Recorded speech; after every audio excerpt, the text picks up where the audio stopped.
Okay, I'm back. Okay, where was our last save? 233, 229. Okay, so it's got to be slot 3. Ah, I see what you're talking about, Greenie. Yeah, that's convenient. All right.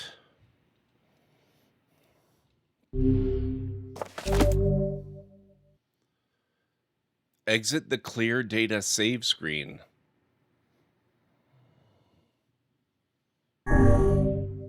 Ending B. Load your clear data after completing the game to experience Kaine's story. What? Oh, also, give me a moment. I completely spaced on that achievement. Oh, call her back. You viewed the first ending. Ending A.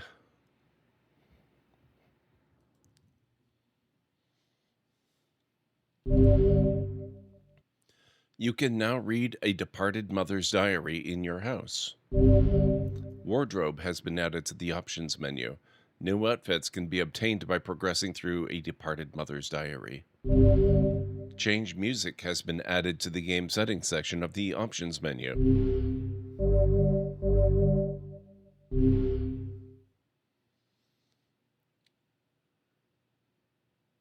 I don't think we play as Kaine on Stara. I don't know. I mean, this is my only playthrough so far.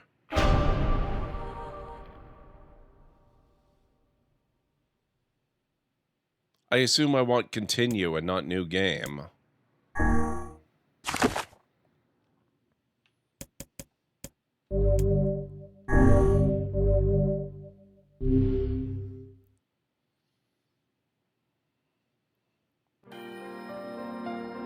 Whenever I interacted with Kaine, I was reminded about something from my past. Maybe my mind has been confusing her with my sister this whole time. Anyway...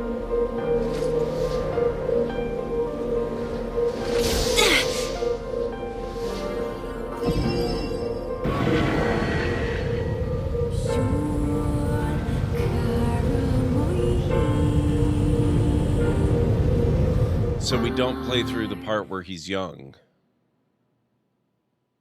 Kaine's dreams, discrimination. The sound of rain filled the the sound of rain filled the village. The steep cliffs that surrounded the area magnified sound, causing even the slightest drizzle to rattle like a thunderstorm. Thin wisps of smoke streamed from huts as the villagers huddled in their homes and waited out the rain.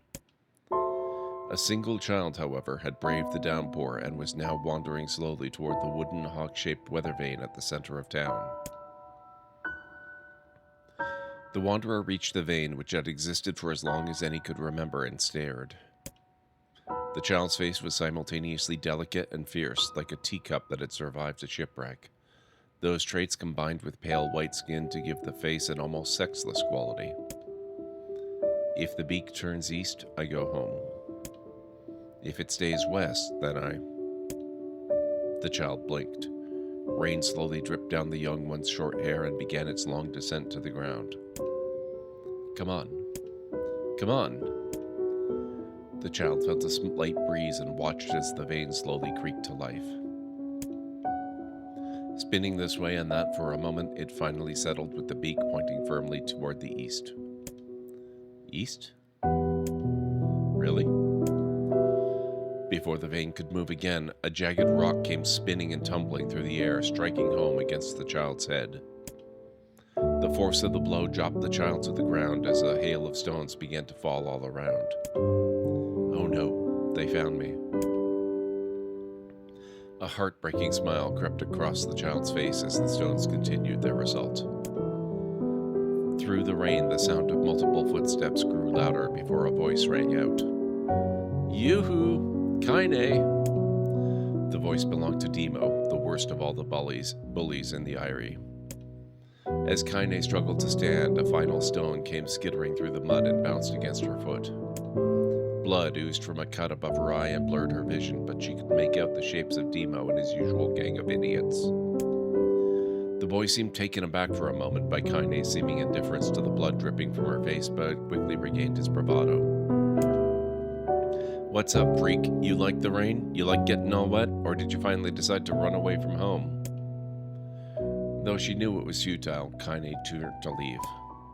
Before she could get more than a few steps, the other children scrambled to surround her, cruelty burning in their eyes.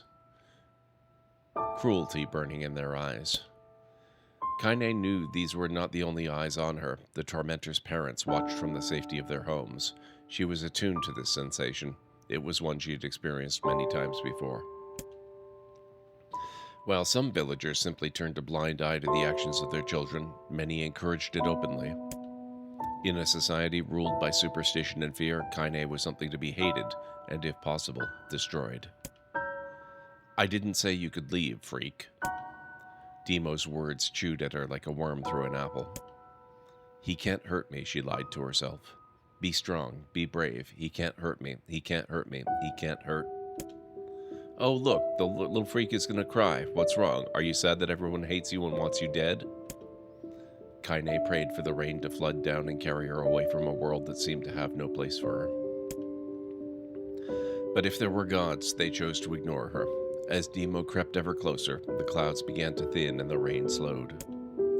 "Even the weather hates me. I'm useless, a failure. I wish Demo's rock had taken my head off." Kaine couldn't meet Demo's leering gaze. She lowered her eyes and stared at the muddy ground below. The bully moved forward until he was inches away. She could smell the scent of old meat on his breath. The boy grabbed Kaine's face with thick fingers and yanked it upward. She tried to turn away, but he forced her gaze back and jammed his thumb against her eyelid to pry it open. "Show me." "No." "Did you just say no?" Demo grinned evilly.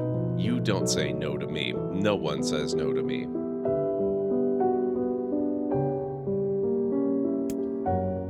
Not even taking his attention from Kaine, he called to his cohorts. "Come on, guys, let's give the freak what she deserves." As soon as Demo finished, kicks and blows began to rain down upon Kaine. Demo paused, still grinning, as Kaine curled into a ball and tried to make the pain stop.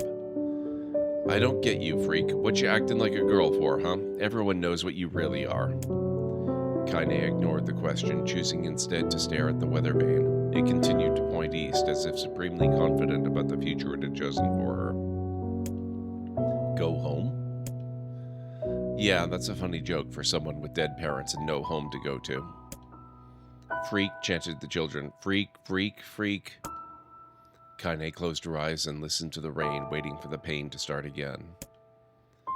As the clutching hands of the village children closed around her, she bent her mind to the sound of the rain, letting it become her world entire. The rain fell, but the pain never came. Only when the laughter of her tormentors turned to terrified cries did she dare open a single blood-caked eye. Kaine was shocked to see Demo sprawled on the ground, holding his head and screaming in pain. She could see blood welling from the spaces between his fat, twisted fingers. Oh my God, he's crying. He's actually crying. Deprived of their leader, the other children glanced back and forth between themselves as if waiting for someone to step forward and take charge. When no savior emerged, they began an uneasy shuffle away from Kaine. But the young girl was the least of their concerns. Instead, their attention was wrapped on the ancient woman standing a few feet away. After struggling for breath for a moment, she finally spoke in a voice thick with rage. "Hurts like a bitch, don't it? Now I suggest you scatter before I throw another one. And if any of you little bastards ever touch my Kaine again, I'll do far worse than throw a rock. You can count on it." The old woman crouched down and gently touched the hand Demo was using to cover the wound. Before he could think to protest, she ground her palm into the wound and twisted back and forth. "Ow!" he screamed, leaping to his feet. "Stop it! What are you doing?" "Quit whining. Ain't no one ever died from a scratch." "You hit me with a rock, you stupid bitch. A big one. That thing could have killed me." The old woman shrugged. "Death is the best cure for stupid." Demo's face twisted with rage at her words. Locking his eyes on Kaine, he took a step backward and spat on the ground. Get out! Leave this village! No one wants you here, either of you! Seeing the old woman grab another stone, Demo and his companions turned tail and ran. As they fled, the old woman grabbed her side and barked out a single laugh. Look at the fat boy go. Guess he's healthy enough to run from a fight. The woman's smile faded as she turned her attention to Kaine. Kneeling down, she removed her shawl and placed it around the young girl's shoulders, then produced a cloth from the folds of her dress and began blotting at the blood on her forehead. Oh, Kaine, she said, why didn't you fight back? You're stronger than that lot.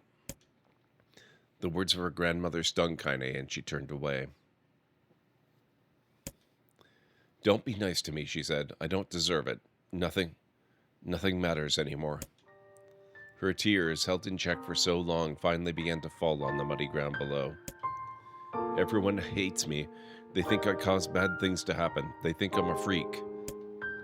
I wish I was dead. As Kaine's tears turned to sobs, she felt her grandmother's hands on her shoulders. Despite her advanced age and diminutive size, she was a woman of surprising strength, and Kaine found herself unable to turn away. Don't talk like that, girl.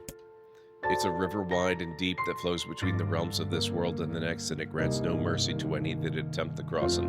You got a duty to fight until your last breath. Understand? The old woman tightened her grip and tried to still the tremor in her voice. You know the pain of losing someone close to you, Kaine. You know because you survived it.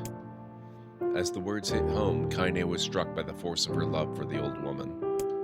As a young child, she didn't even know of her grandmother, but when her parents died, the woman quickly accepted her as her own. Grandma, as Kaine called her, was cunning, vulgar, and quick to violence, and their first few years together had not been easy. But with each year that passed, Kaine and her grandmother had grown closer. However, it was only now, sitting in the mud with tears and blood caking her face, that Kaine truly understood the depths of her affection.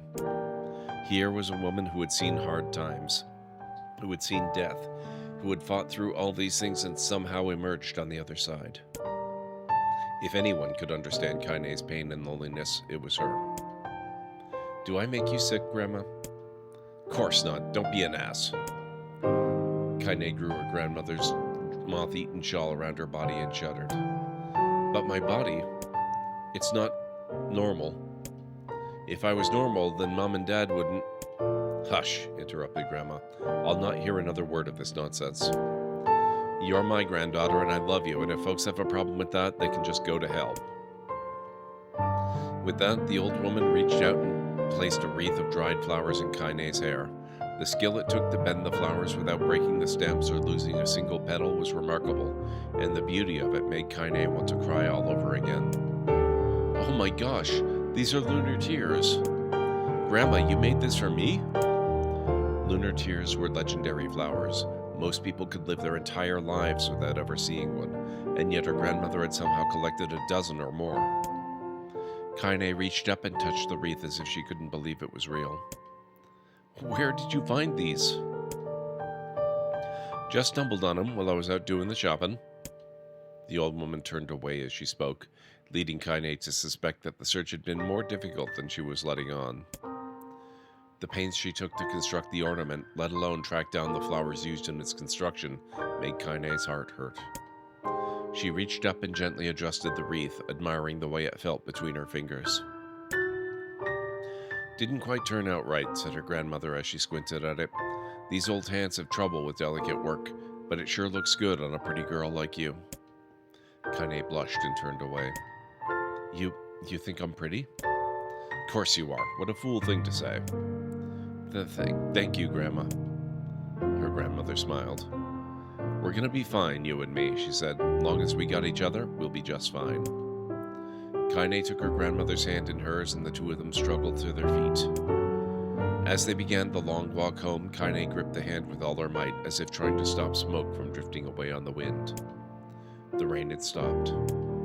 Kaine stood beneath the weather vane, watching it spin in lazy circles, no longer caring about the direction it faced when it stopped. I don't need to escape. I have a home now. Grandma loves me, and that's enough. Even if it's us against the world. Kaine let her gaze drift up past the vein and into the cloudy sky. The last faint hints of a rainbow were slowly fading. As she turned and headed for home, the light scattered into a million particles and vanished, seemingly taken away on the breeze.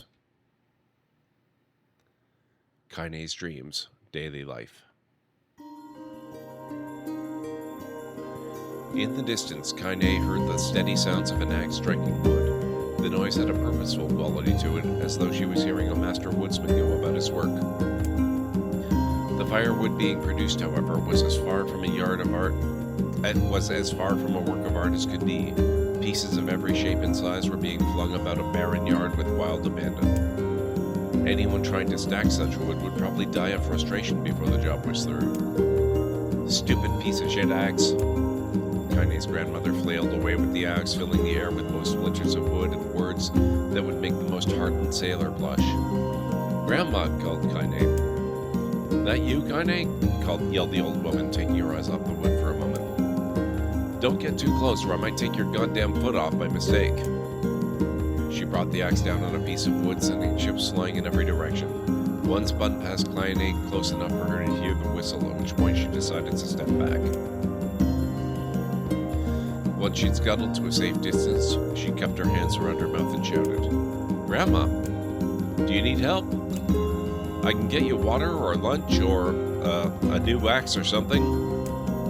The axe, poised to strike another wobbly blow, paused in midair. The old woman considered her granddaughter's offer for a moment, then smiled. "Tell you what, since I'm doing such a piss-poor job at chopping, why don't you come here and take over so I can go get the water? Shades have been restless lately, and I don't want you running into one of them bastards." Relinquishing the axe, her grandmother picked up a long pole with wooden buckets on either end. Gathering water was by far the more difficult of the two jobs, but Kaine knew better than to complain. Once Grandma's mind was set, there was no changing it. Kaine did her best to help with chores, but Grandma took every task that required travel to the village. Though she had a long list of plausible excuses, Kaine knew the real reason. She didn't want her granddaughter to be taunted and harassed by the villagers. Once Kaine moved in, Grandma decided to take up residence a good distance from the eyrie. Out of sight, out of mind seemed to be the best policy when it came to the villagers and her granddaughter, and rare were the days when any but the two of them could be found on the rocky acre of land they called home. Kaine enjoyed the solitude, but harbored a secret resentment that her grandmother was forced to spend her golden years in such a place.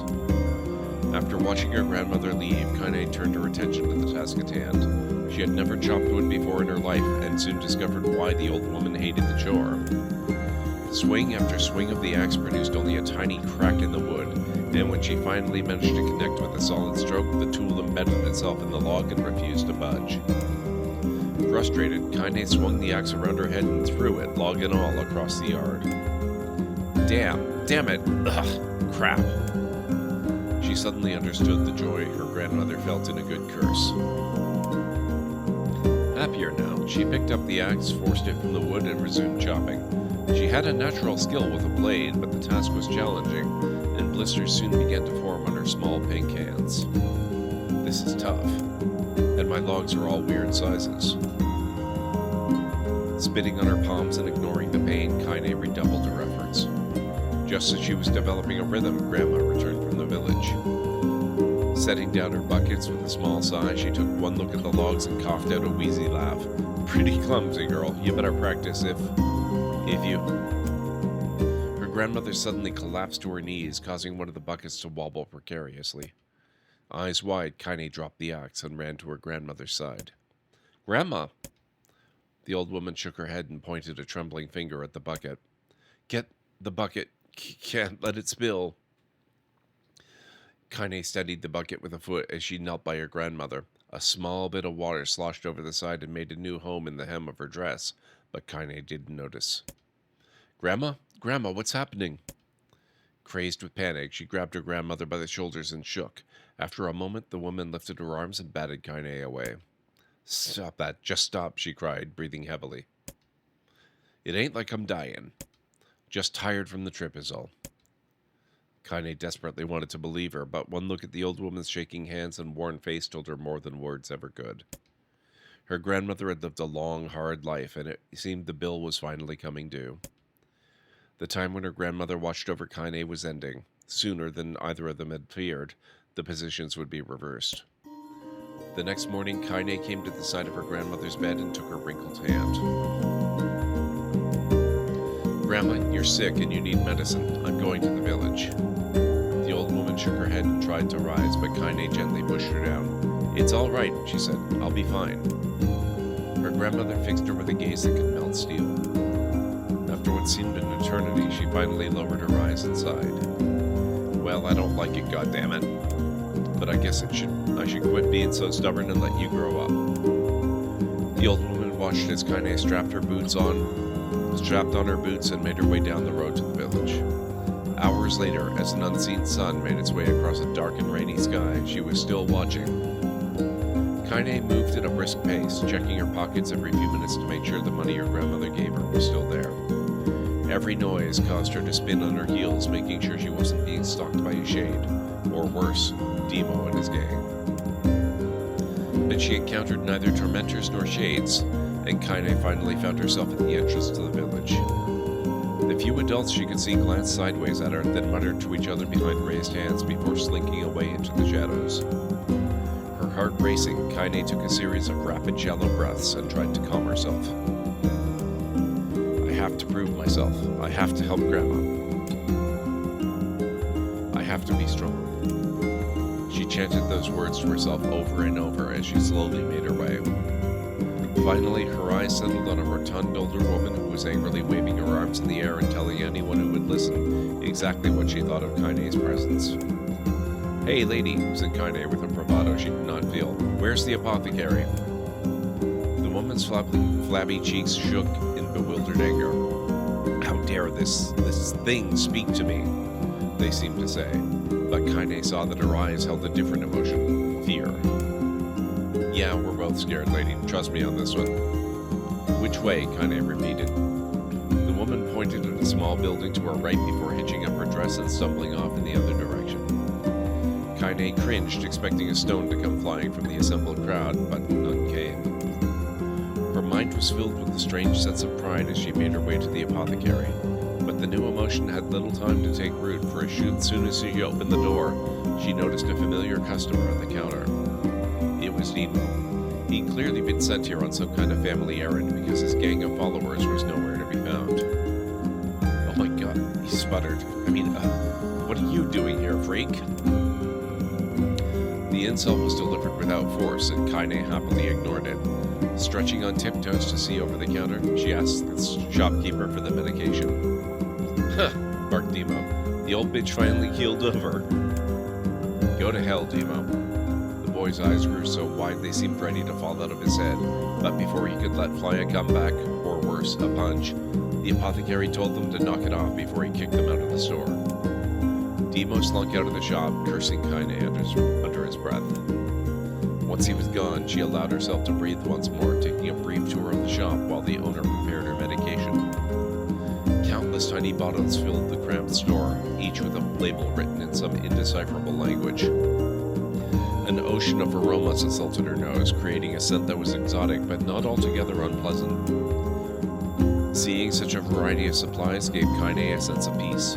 Surely in a world so vast there would be a place that she could call home. On the far wall behind the counter rested a portrait of a stunning young girl. The picture had once contained bright, vibrant colors, but time had worked its cruel magic, and they were beginning to fade. The beauty of the work, however, remained undiminished. "You like that picture?" Kaine turned to find the apothecary with a small vial of medicine in his hand. His eyes were gentle but sad, and they seemed to stare through her and into nothing as he spoke.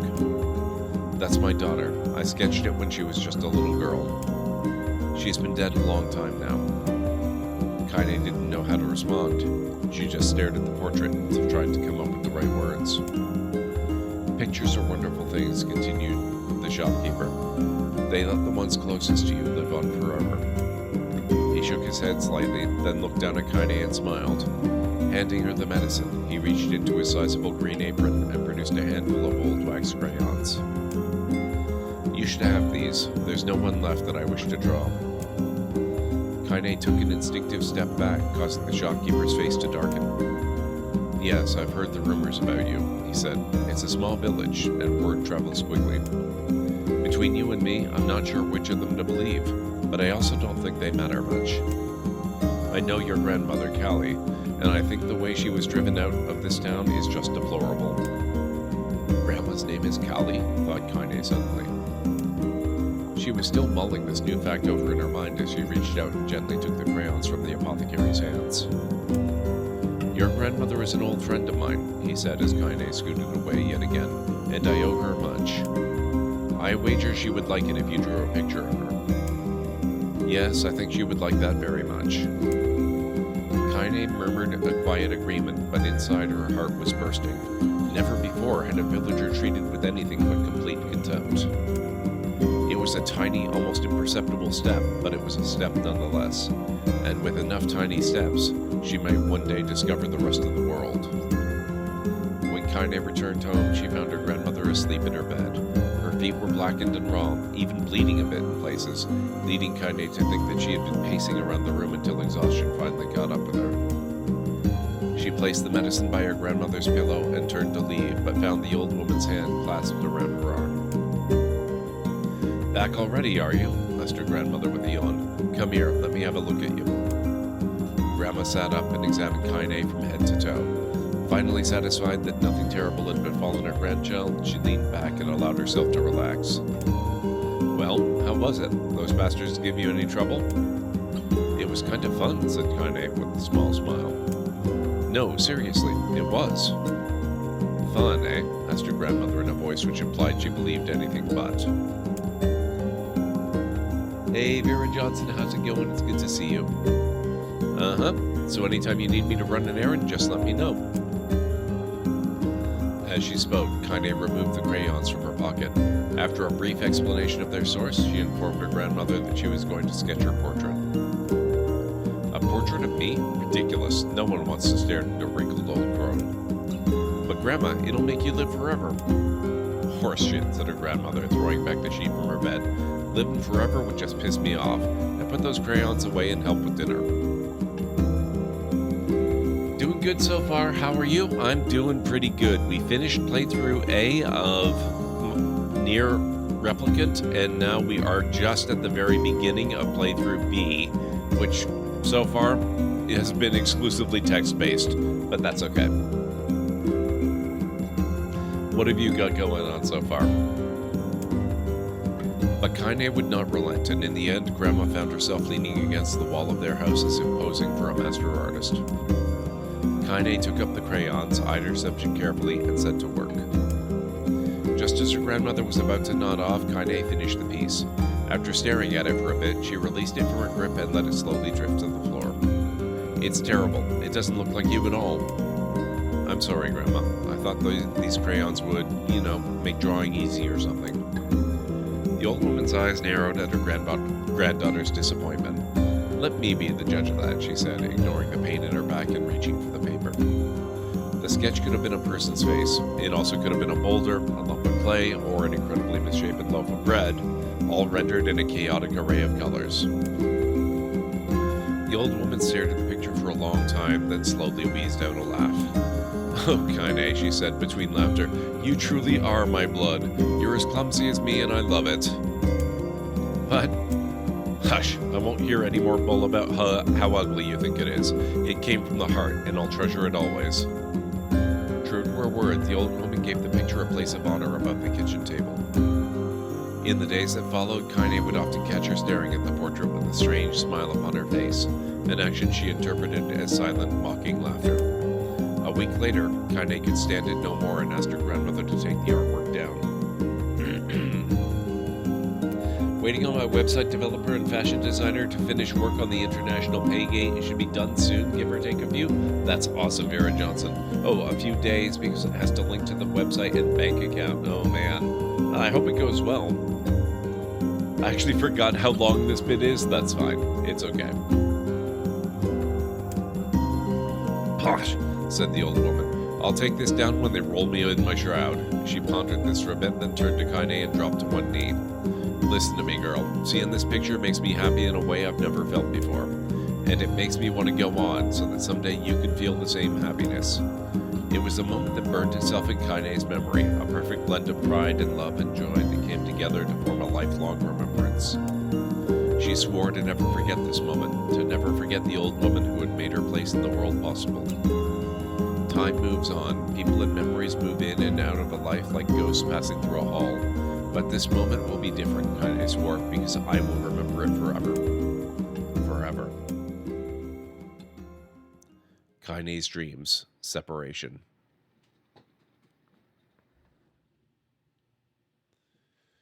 Kaine listened to the sound of crackling firewood and stared at the black object on her plate. She'd been pushing it around the wooden disc for a good 10 minutes, ignoring the bemused stare of her grandmother. Finally, she summoned her courage and gave the object a brief sniff. A sharp, bitter scent flew up her nostrils and made its home there, causing her face to twist with disgust. Grandma, I can't believe you want me to eat a bug. The old woman threw some more wood onto the cooking pot and snorted. It's no bug, you fool girl. It's a berry. Why the hell would I be feeding you bugs? Yeah, well, it sure looks like a bug, said Kaine, and I think it's burnt or something because it smells terrible. With that, Kaine held her nose and threw the berry in her mouth, chewing as little as possible. Oh yeah, that's terrible, all right. Why, you little brat, laughed the old woman. Look at the sass on you. You've been spending too much time with me, and that's a fact. 5 years had passed since the moment when Kaine's grandmother saved her from the bullies. As is often the way with two stubborn people, their relationship had grown in fits and starts, but moved forward all the same. Meals that used to be somber affairs were now filled with laughter and hurled abuse in equal measure. Kaine could not remember a time when she had been happier. As the years went by, Kaine started to shoulder more and more of the daily responsibilities. Her grandmother's legs grew weaker by the day, and she could no longer do many of the chores she used to take for granted. And so this morning found Kaine lacing up her work boots with a breakfast of burned berry rolling through her belly. Where are you going today? Asked Grandma suddenly. Kaine looked up, surprised. The old woman rarely asked for specifics anymore. A new neighbor actually moved into a house near me that was rented. Turned out the previous renter wanted to buy the house, but the person renting it did not want to give it up, so they bought another house. Nice.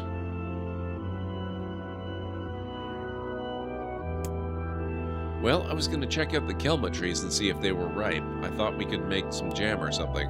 Oh, and I'm going to pick up some flagstones, so I need to take the wheelbarrow. Flagstones? What in the hell for? Kaine stared at her grandmother, then held out an arm and swept it around their house. Constructed mostly of cloth, rope, and rubble, the old place sagged like a boxer in the final round. Grandma, a dying cat could chew through this house. I'm going to build a stone wall so we have some protection. The old woman laughed, exposing her toothless grin to the world. God damn, girl, if a bunch of thieves want to ransack this old place, let them come. We got nothing worth stealing anyway. I'm not worried about thieves, I'm worried about shades. People saw one west of the village yesterday. The old woman tilted her head and stared at her granddaughter. Well, shoot, I don't know why you have to do it today. We can worry about it some other. Grandma, no. If I don't go to the kelma trees, we won't eat tonight. You know that. A confused expression passed across the old woman's face, and for a moment she was a small child lost at a carnival. Yes, she said after a bit. Yes, of course, you're right. I'm sorry, Kaine. Lately it seems my mind is... She didn't finish the thought, instead walking over to her nightstand and gently taking the wreath of lunar tears from the drawer. The flower's petals had aged to a brilliant whiteness, and Kaine thought it was more beautiful now than the day she first received it. That's, Vera Johnson, that's basically... That's what this game is. It's beautiful and wonderful, and never-ending sadness.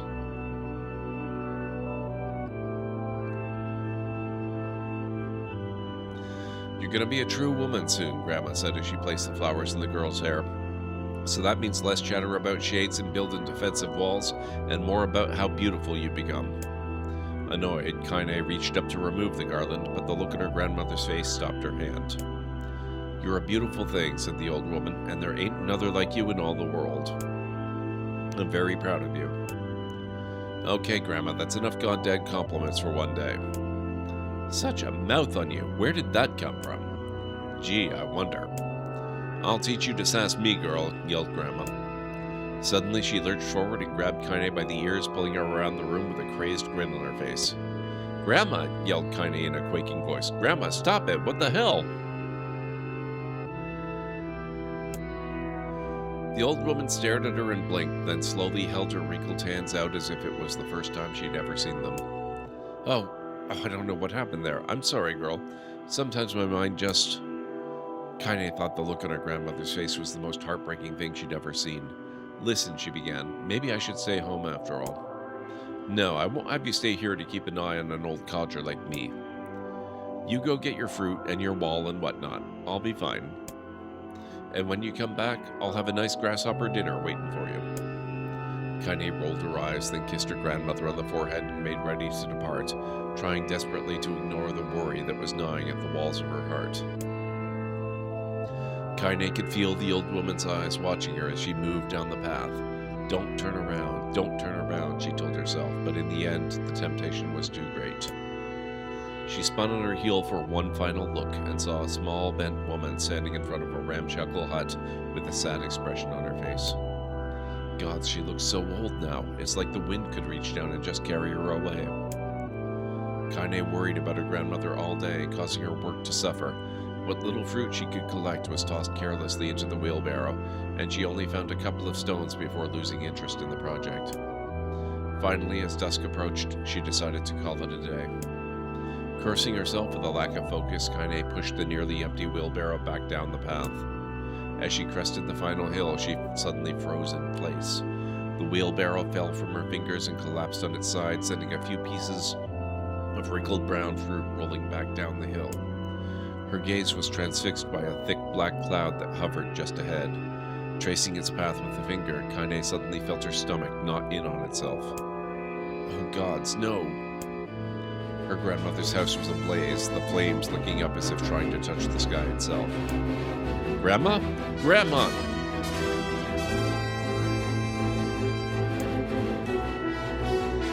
Kaine ran then, faster than she'd ever moved in her life. Once she tripped on a stone and went sprawling into the rocky ground, but she leaped to her feet and continued running, unmindful of the blood that spilled from her wounded hands and knees. As she got closer and closer, Kaine's mind began to race in time with her footfalls. It's too dark. It's too dark, not just fire. Can't be fire, too much smoke. Gotta save her. She burst into the front yard and came to a sudden halt, her worst suspicions confirmed. The smoke from the fire was mingling with the thick, inky blackness of an enormous shade. The massive creature supported itself on 3 twisted feet and achieved balance through means of a large armored tail. Scales, horns, and claws sprouted from its body in a random, chaotic pattern, giving it the appearance of a lizard designed by some insane god. Seeing Kaine, it let out a roar and flicked its tail, sending small whirlwinds spinning around the yard. For a moment, the creature retreated into a shimmering, inky blackness, as if her mind was unable to comprehend that such a thing could actually exist. But then the smell hit her, a blend of rotted meat and excrement, and the horror became real once more. The creature bellowed again, and this time Kaine responded with a scream of her own. All right, you bastard, she thought as her scream echoed off the high cliffs around them. It's you or me. Let's go. The shade-eyed Kaine with bemused interest. Then it began looking from her to the house and back again, as if urging her to look at the destruction it had been so gleefully wrought. With dread building in her heart, Kaine glanced toward the house. Through the smoke and flames, she spotted a small figure struggling to escape the ruins. Grandma! At the sound of her voice, the old woman began waving frantically. She's alive, thought Kaine. Alive! Kaine's legs ran to life as she ran across the yard toward the flaming wreckage of the house. Before she could advance more than a few steps, the shade opened its mouth and let out a roar powerful enough to uproot trees and send them flying. The blast sent Kaine tumbling through the air before smashing her against the rocky earth. Stars danced in front of her eyes as she tried to remember how her legs worked. Get up. Get up. Get up now. As Kaine struggled to her feet, the shade stomped toward the house and pinned her grandmother to the ground with the tip of a claw. The old woman struggled to move the claw from her stomach, but she might as well have been pushing a mountain. She coughed briefly, sending a small spray of blood into the air, then collapsed to the ground, her energy spent. Kaine lurched to her feet, only to fall back to the earth with a gasp. Her ankles were on fire, one or both of them were surely broken. Ignoring the pain that screamed through her body, she began dragging herself across the ground, leaving a drunken trail of dust and blood in her wake. "Grandma, hold on. Just a little longer." Her grandmother's face was turning blue, her eyes rolling back until only the whites were exposed. Kaine pulled herself across the ground with maddening slowness, the distance seeming to increase with every second that passed. The shade glanced between the two women and flicked out its tongue, its giant mouth turning up in the corners. Short, panting breaths belched from somewhere deep inside its core. "Bastard, laughing at us." She had no idea how such a mindless creature could experience emotion, but there could be no doubt the shade was taking joy in their suffering. "Yeah, I see your plan." The shade moved its claw slightly, allowing Grandma to breathe again. It was clearly keeping her alive, only to snuff out her life when Kaine was close enough to touch her. "I'm gonna kill this bastard." Summoning all her strength, Kaine rose to her feet. There was a sickening snap from her right ankle as the foot twisted backward, but she forced it from her mind and began to hobble toward the monster. Pulling a small knife from the pouch at her waist, she leaped on the foot that pinned her grandma and plunged the weapon deep. "Give her back," she screamed. "Give her back to me." It was like stabbing a rock. After a few swipes, the knife broke at the hilt with a dull snap. The shade planted laughter again, then raised its tail and sent it rushing through the air toward the young girl that was latched to its butt. Kaine never had a chance. The tail struck her square in the chest and sent her crashing into the burning wreckage of the home. As she lay on the ground with blood pouring from multiple wounds, a small, weak voice spoke up. "Kaine?"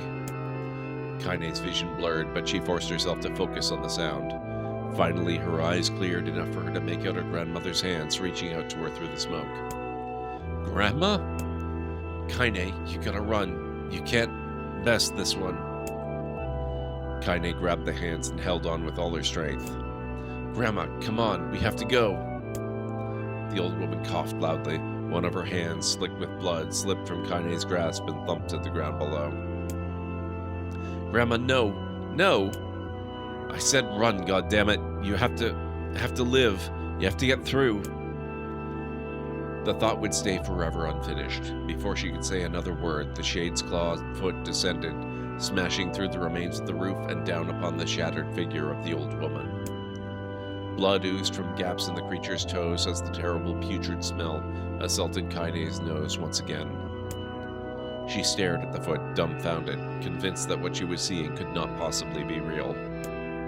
When the creature finally lifted its appendage, all that remained underneath was a twisted, unrecognizable mass of rubble and red. Her grandmother was gone. Kaine blinked, trying to feel the hands which had been in hers just a moment before. For a fleeting instant, she could remember the warmth of that embrace, the trembling of the fingers, but then the sensation drifted away on the breeze and was gone. Memories flashed through Kaine's mind, one after the other, faster and faster, until they became a meaningless jangle of noise. Kaine screamed then, a thunderous sound that echoed off the cliffs and seemed to roll away forever. The shade eased forward, black ichor pouring from its mouth and dissolving into smoke on the ground below. The earth shook with every step as it crept toward its prey. Kaine's body slowly rose as if controlled by a mad puppet master. Her arms and legs were bent at impossible angles, her head lolled dangerously to the side, yet somehow she managed to stand. Staring at the shade, her eyes began to glow with a deep red fire. The creature, so confident just moments before, took a slow, hesitant step backward, trying to discern if this broken human could possibly pose a threat. Kaine seized the moment. Laughing like a madwoman, she leaped into the air and plunged the shattered hilt of her knife deep into the leg of the shade. The shade shook Kaine off like a fly, sending her crashing to the earth once again. Her chest rose and fell slowly as if a great weight were resting on it. Moist sounds of pain echoed through her mind. Something warm and thick oozed from her ears. Is that blood? I think it is. I think I'm bleeding to death. No, can't die. Grandma told me to live. Deep inside Kaine's mind, something finally broke. The sound, the pain, the smoke, and the flames, all of it faded away until all that remained was a single incantation, repeated over and over again. Kill it. Kill it. Kill it. Kill it. Kill it. Kill it. Kill it. Kill it. Kill it. Kill it. Etc. Etc. Etc. Kill it now. As the spark that was Kaine slowly began to flicker and die, she felt her desire to kill and her desire to live blend into one. The distance between heartbeats grew longer and longer and longer.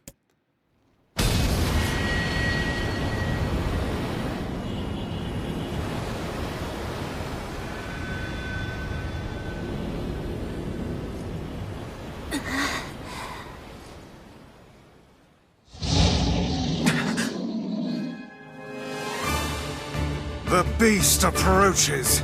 Oh, I know.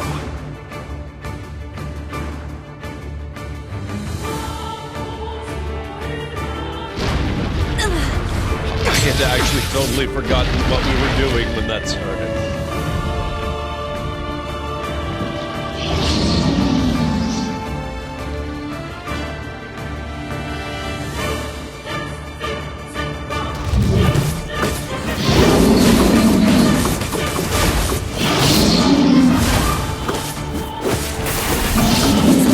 What anger this creature must have. How did it even survive these past 5 years? I'm not gonna let this happen again. It dies today. My sword feels lighter.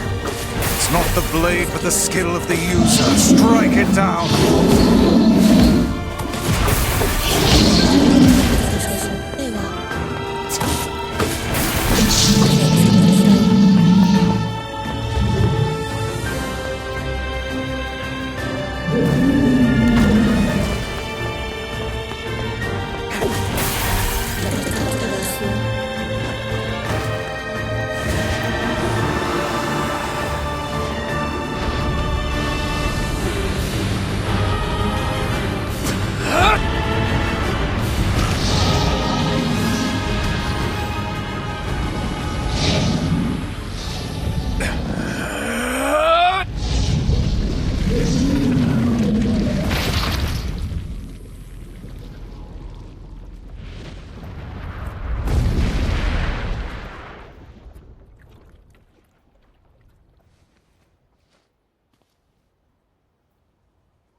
Oh my god, is it more? Kaine's dreams encounter. Boy. All right. Gently, weakly, softly. The shade, sure that its tormentor was dead, turned and stomped off toward the horizon, stopping along the way to bellow one final roar. Couldn't kill it. Shamed beyond imagining, Kaine tried to turn her head to the side, but only succeeded in coughing up a huge gout of blood. It was getting difficult to see, and only after a moment of fierce concentration did she realize that her left eye was gone. What? Laughing to herself, she turned her remaining eye to the ruins of her home and noticed a ragged stump of arm resting a few feet away. Yeah, that's mine, she thought with a mad giggle. This is gonna make clapping a real bitch. Mytharian, how's it going? It's good to see you. Huh, cried a sudden voice from the depths of her mind. Finally gonna die, are you? Well, you had it coming. Go to hell, Demo, she thought at the unseen assailant. Go to hell before I pluck out your eyes and feed them to a dog. The voice of her childhood terror evaporated into smoke, only to be replaced by another, more recent voice. Hold still, said the apothecary, materializing from the ruins like a ghost. I want to draw you. That way you can live forever. No, stop. Don't want to live forever. Want to die right here. I see, he said quietly. Well, if that's what you want. The spectral shopkeep fluttered in and out of existence for a moment, then produced a piece of paper and sketched it quickly. After a few seconds, he turned the page to Kaine and smiled. Since you rejected my offer, I decided to draw someone else. It was a picture of her grandmother, real as life. Kaine opened her mouth to thank the man, but stopped as the picture began to blacken in the middle. Before she could say anything, dozens of multi-legged insects began to swarm across the image, tearing at it with sharpened pincers. Stop! No, don't hurt the picture! Kaine reached out with the remaining arm and waved futilely at the air. To her surprise, the insects fell off the picture into the ground below, where they vanished into tiny black tendrils of smoke. Relieved, Kaine turned her good eye back to the picture, only to open her mouth in a silent scream. The sketch now showed her grandmother as she truly was, a smashed, unrecognizable lump of nothing.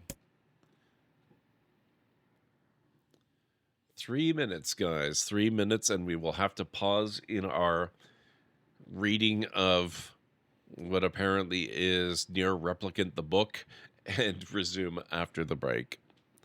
The apothecary smiled, then broke into a jolly dance.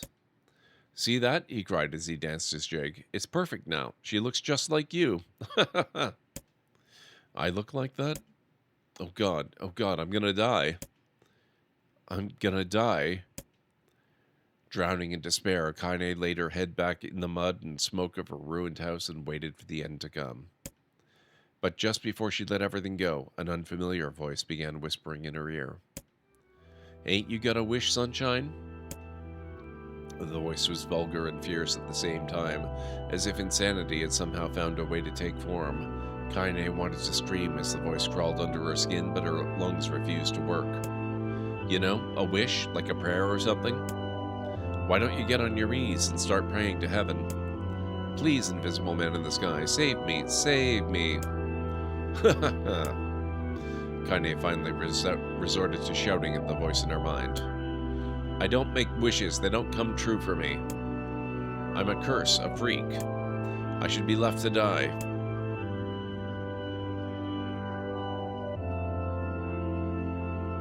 The other voice boomed in her ears. Oh God, you are the best! Kaine glanced down and saw a black, shiny substance oozing from her legs. She tried to brush it away, but her remaining arm would no longer respond. The substance slowly crept around her feet and began to moving up the rest of her body. Is this death? Is this what it's like? Or is this just my mind losing itself? She could feel the slime oozing upward, feel the hot, searing pain it left in its wake. Whatever else might be happening, she was still alive, and this was real. Come on, said the voice. Let it go. Kaine tried to ignore the voice and concentrate on the pain, but the newcomer would have none of it. Don't ignore me, sunshine. You're ready to give up, ready to die, so why not let me have it? Have what? Your body. Come on, give it to me. Give it to me. I want to stand on the ground, feel the rain, taste the wind. The voice paused as if licking its lips. When it resumed, it was filled with mad, unabated joy. And I want to take your hands and use them to choke the goddamn life out of people. I want to tear out their throats and bathe in the blood just like before. In response, Kaine shifted her head and vomited. The warmth of it crept down her front and mingled with the pain of the encroaching black ooze. Are you a shade? Yeah, maybe. What of it? The slime reached her face, crept up past her nose, and slowly oozed into the socket of her missing eye. The moment it touched her brain, Kaine was struck by the most powerful sensation she'd ever felt in her life. It was ecstasy. That seems like a good point to leave this at. I need to start my break now, guys. So if you need to get up and grab some food or a drink or a snack or anything like that, this is a very good time to do it, and I'll meet you back here in 3 to 5 minutes or so.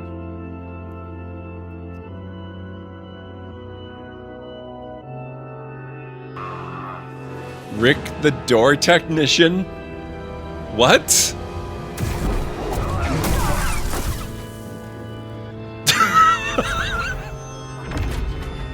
Boss defeated? Good. The incident I'm referring to is a disagreement between two criminals, Greedo and Han Solo. Blasters were involved, and only one of them walked away from the scene. We've identified a number of witnesses to the scene still in Mos Eisley. Go gather statements from all of them to establish who shot first, Greedo or Solo. I love this so much.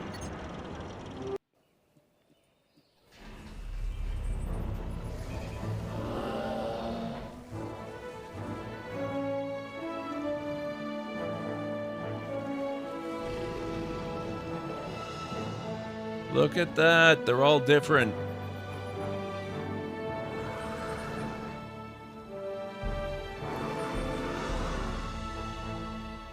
Oh, I love it so much. Okay.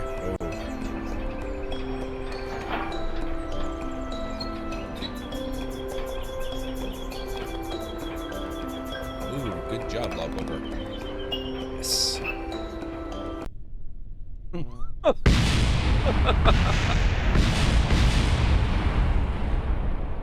Yeah, that might require a little adjustment.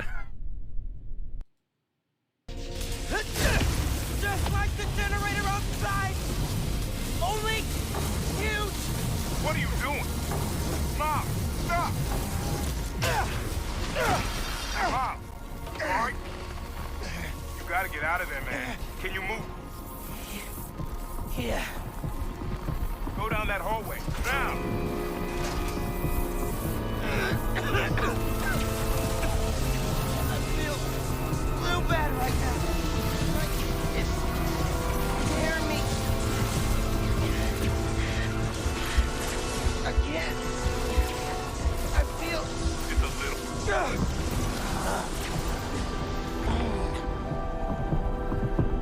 I can't hold the energy. Mom, talk to me, kid. You alright? I feel like I just got dropped out of a plane. But at least the reactor's disabled. The time has come. Execute Order 67. Yes, my lord.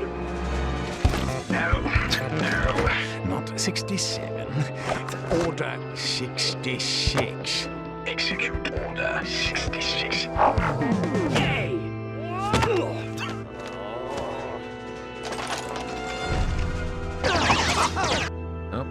okay. That's a little more. I need 2 more saltpeter and I should be able to do it. Lucas has to stop picking up books. We're going to end up with them everywhere. I think we're going to use the Michael Bolton Doug trio here that we just evolved.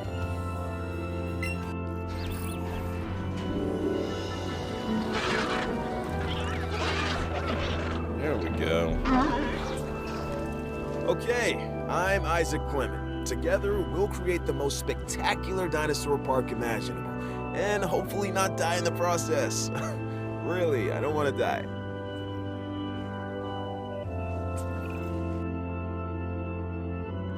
Okay, I am back.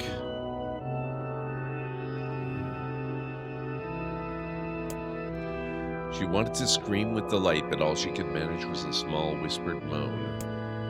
Feels good, don't it? Asked the voice with a chuckle. Yeah, what can I say? I know how to please the ladies. Now give me that body. Come on, give me the body and I'll give you more of this feeling. It's a fair trade. A black lump began to protrude from Kaine's side. As she watched, it grew longer and thicker, eventually taking the form of her missing arm. I can see better, she thought. My eye must be growing back too. The slime reached up to envelop the rest of her face, but she managed to brush it away.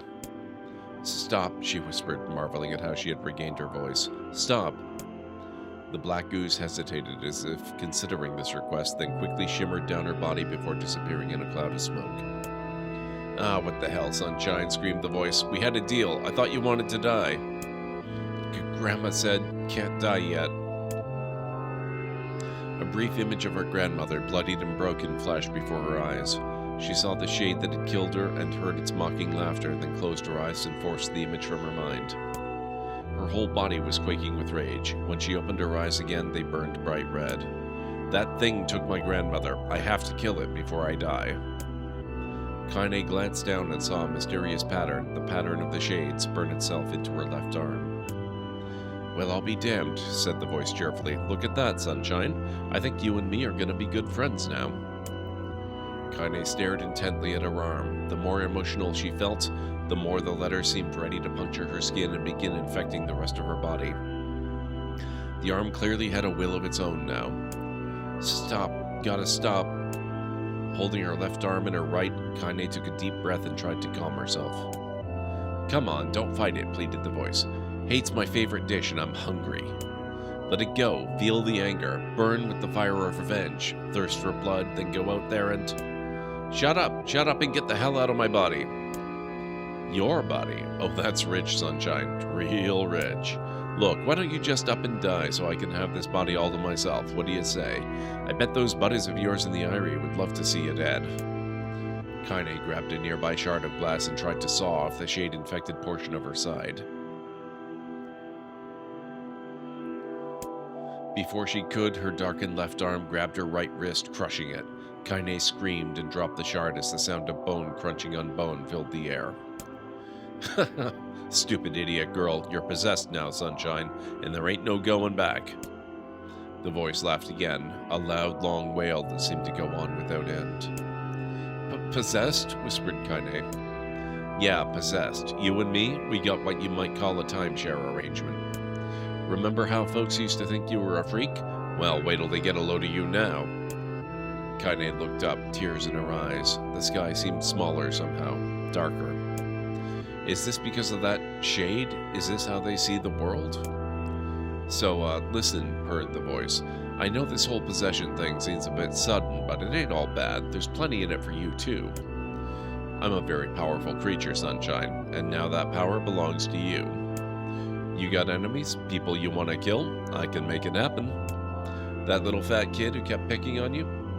That big old shade that squashed your granny? We'll wrap them up in their own assholes. No more abuse for you, Sunshine. No more pain. Wait, said Kaine. You're a shade. Why would you help me kill another shade? What, you think I'm some kind of racist? Some killing snob? I don't give a good goddamn who you murder, honey pants. I just want to drink from the well. Kaine considered this as she struggled to her feet, the power of the shade coursing through her. The smoke from her home was drifting away with the wind, and she enjoyed the way the cool evening breeze felt on her new left arm. After a long pause, the voice spoke up again. So, how about it, you and me? We could have some good times together. Look, I'll even take care of the bloody part if you don't want... Fuck off, asshole, muttered Kaine. I'll handle the killing. Screamed the voice.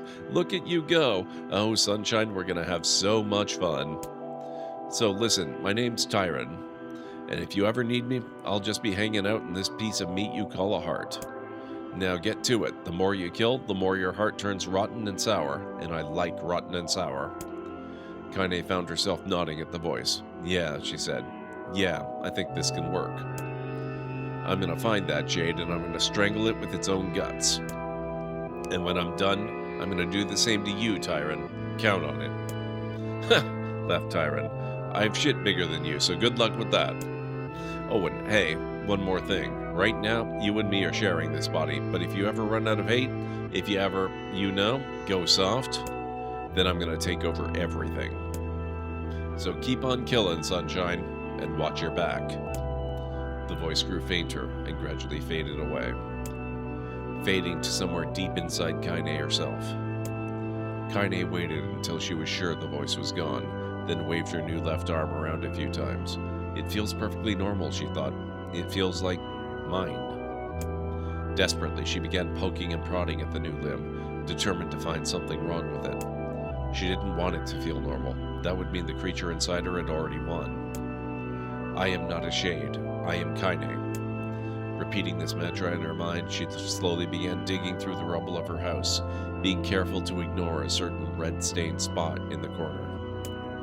Finally, after what seemed like an eternity of heartbreaking work, she found what she was looking for. It was the wreath of lunar tears. Though it had been through hell and back, the garland's petals were as bright as ever. Kaine started to place it in her hair, then slowly lowered the wreath and stared at it. I'm sorry, Grandma. I'm so sorry. But I don't deserve to wear this anymore. I'm possessed, corrupted, a freak. And this time, I don't think there's any going back. Holding the flowers to her heart, Kaine fell to the ground and sobbed. As night gradually lightened to dawn and the people of the Eyrie arose to their daily lives, she remained in that position, as if tears could somehow wash away the horror that now infected her world. Alive! Stay alive! Stay alive! Grandma. Kaine, you gotta live! You gotta come back to us!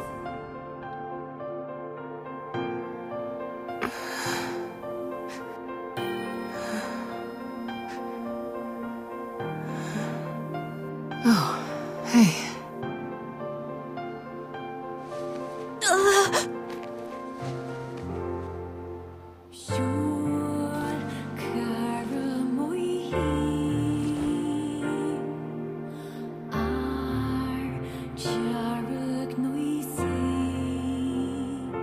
Emil, you were the one calling me, weren't you? You still recognize me? Of course. I knew you right away. Thank you, Kaine. Welcome back, Kaine. Wow, you grew up. So, how long has it been? 5 years.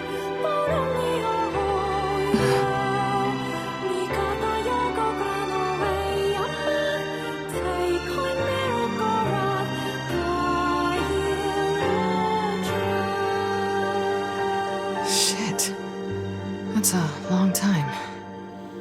It is a bit. That was a lot of reading, guys. Holy crap. Any luck with Yona? We are still no closer to finding her. We need a way to locate the Shadow Lord. By the way, this is for you. Is that a lunar tear? It's not as good as your grandmother's, but I tried. No, it's great. Thank you.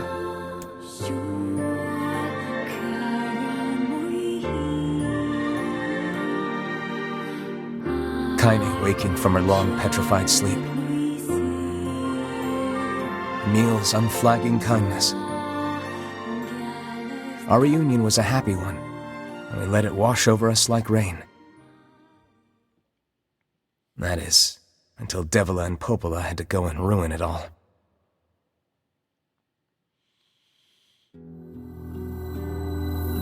Are you kidding me? You can't be serious! Please, try to understand. People are tired and scared, and I'm sorry. I'm sorry you have to bear the brunt of that. This is crap, and you know it! It's okay. We can sleep outside. No one's sleeping outside. You and Kaine saved this village, and now they want to run you out? People are afraid of us. And really, I understand. I mean, look at me. As long as you're still with us, I can deal with it.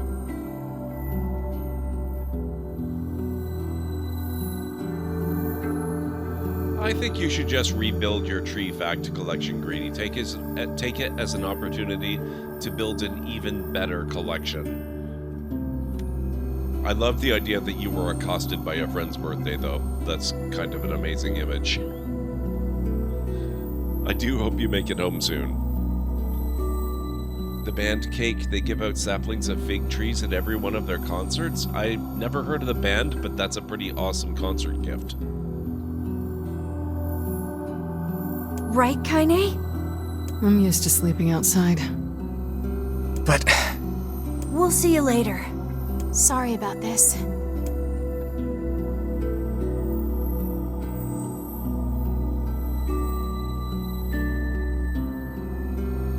What is the matter? Kaine always sleeps outside. I never thought about that until just now. Seen the show? Yes. Yeah, Chuck, actually, I really love the show, Chuck. Didn't realize that they did the theme song, though. That's pretty cool. Never even occurred to me. Damn it. We should turn in.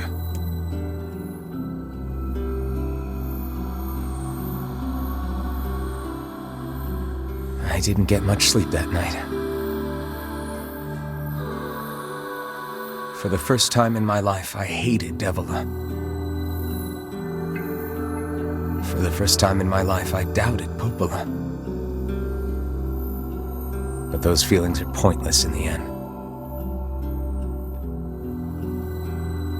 They said and did what they did for the sake of the village.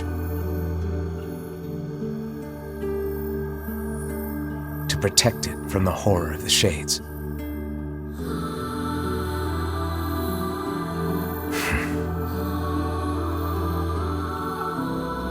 Really, how can I blame Devila and Popola? In the end, I'm just as bad. Because I never once stopped to think about Kaine and Emil's situation myself.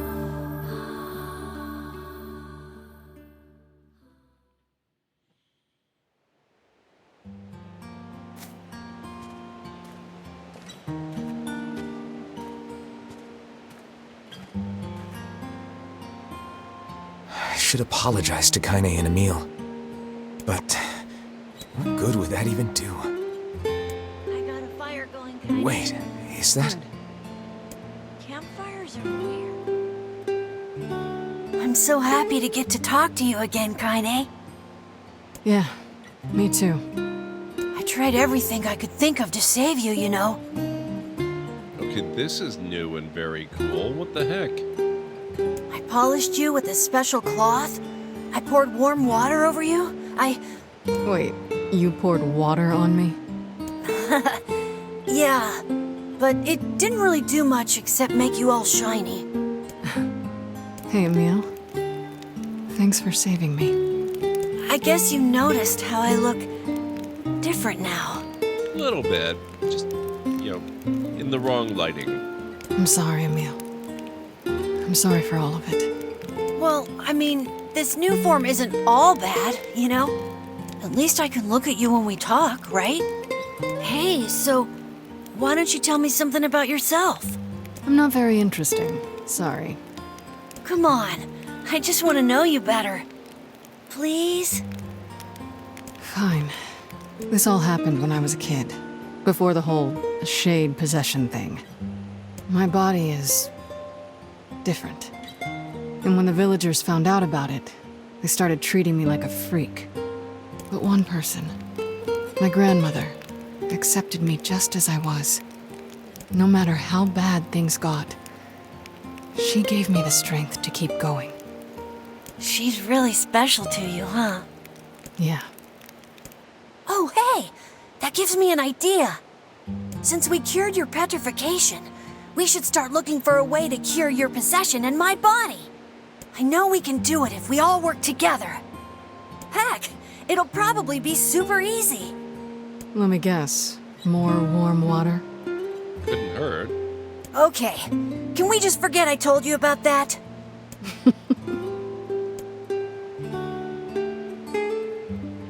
Lead singer is the kind of dry sarcasm you and I enjoy. Nice.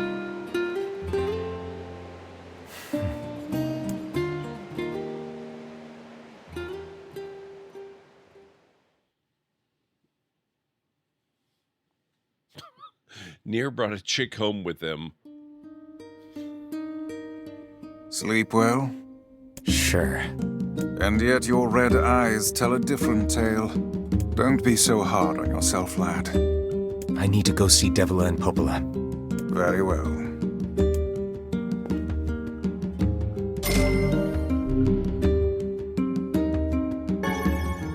Gold moonflower seed. Okay, hang on. We need to take a look at our current situation here. Oh, interesting. Okay, so it looks like I've basically kept my whole inventory.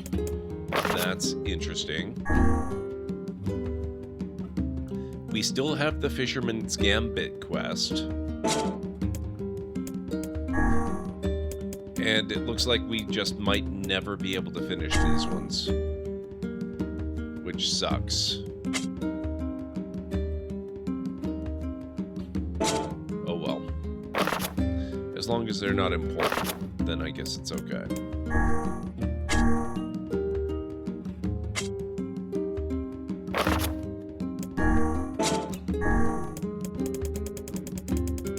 Now, we did get a new weapon. We got that Dragoon Lance that I thought was absolutely... Oh, Captain's Holy Spear. Maybe we got 2 new weapons. But let's look at the Dragoon Lance, because that one's a very funny name.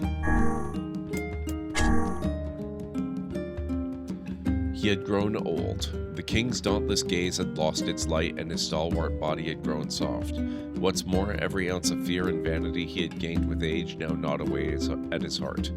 The king was afraid, so he repeatedly ordered the invasion of neighboring countries so as to hold on to the lands he had been sworn to protect. The king was afraid, so he tried to take everything through violence and oppression, for he no longer trusted his own advisors and vassals.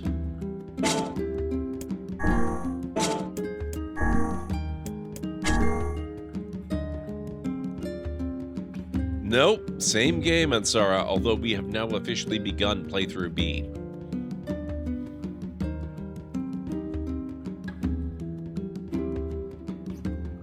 The captain tramples life under his feet. Shortest story ever. Dragoon is your main class in that game, and lances are their weapons? Nice. What might that be? It's Mom's diary. I've not heard you speak much about your mother. She got the Black Scrawl and died when I was little. My apologies for bringing it up. It's all right. I can barely remember her face anymore. This is the only thing I have left of her. Reading it helps remind me of when we were still a family. I see. But the final entries get a little strange. In what way? Well, here, take a look.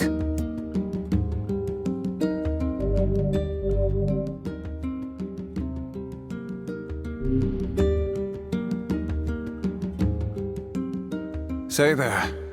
Can you not hear me? Okay, this is neat. Why are you standing about like a slack-jawed ninny? What Sorry. the heck? Felt like I was dreaming or something. What? Sleeping on one's feet is quite the talent indeed. Come now, there's the door. Right. Let's go. Who is this? Proceed beyond this point and you will be unable to save until the battle is over. Do you want to go through the door?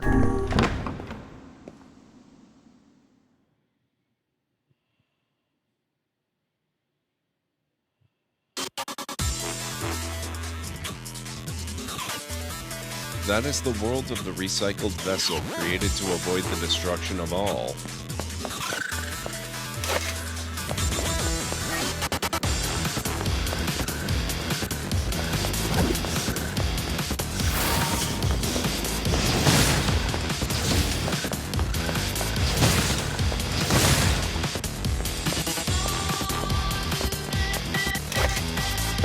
I don't know, Unstara.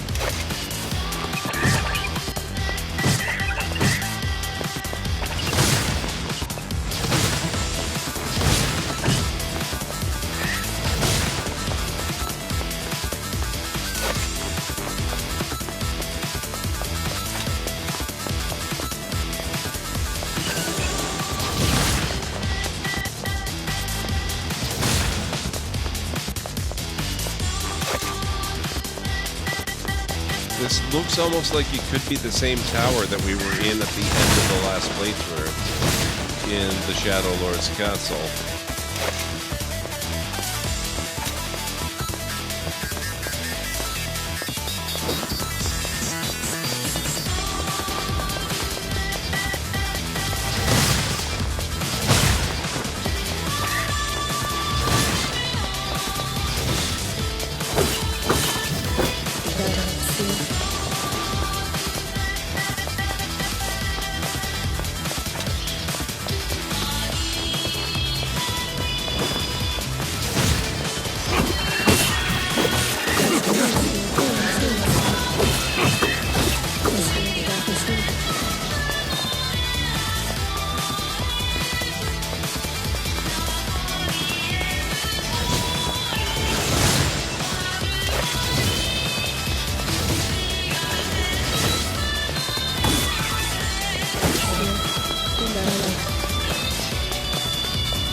remember it going on this long, though.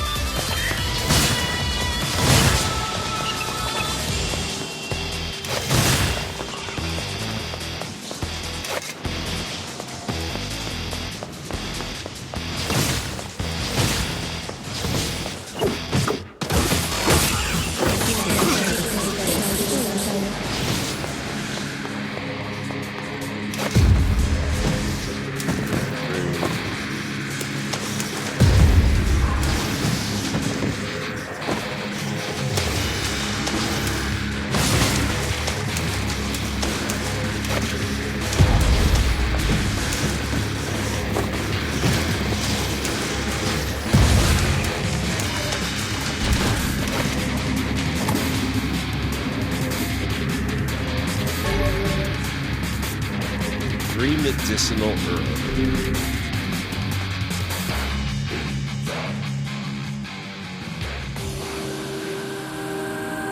The Black Scroll, a lost destiny, a white book, the false truth.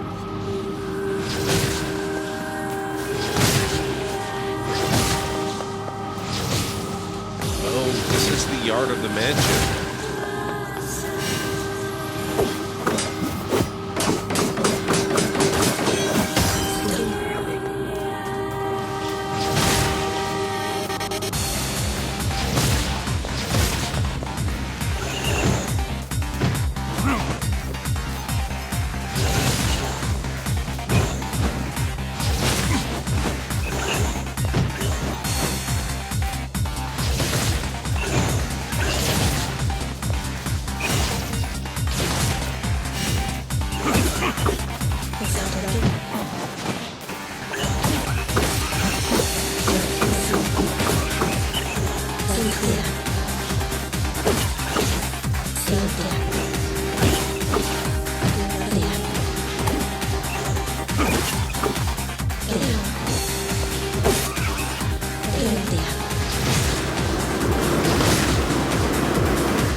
Crap.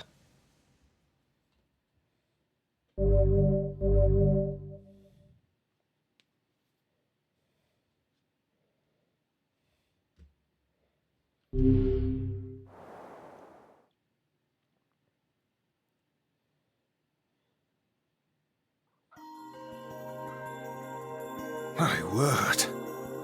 Something wrong? I feel as if I've just awoken from a most unpleasant dream. I know what you mean. That happens to me whenever I read it. So we can read it again and again until we win then, presumably. I think I'll pass for now, but eventually I think we are going to have to beat that battle.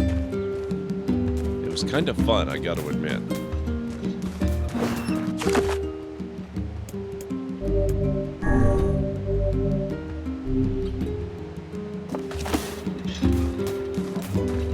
Okay, we need to go talk to Devila and Popola. Oh, here's Devila. Hey. Oh, hi. I kinda thought you'd never talk to us again. I understand you're doing this for the village, and that you don't have a choice. Pretty much, yeah. But look, why don't you go talk to Popola? I think she wanted to discuss the Shadow Lord with you.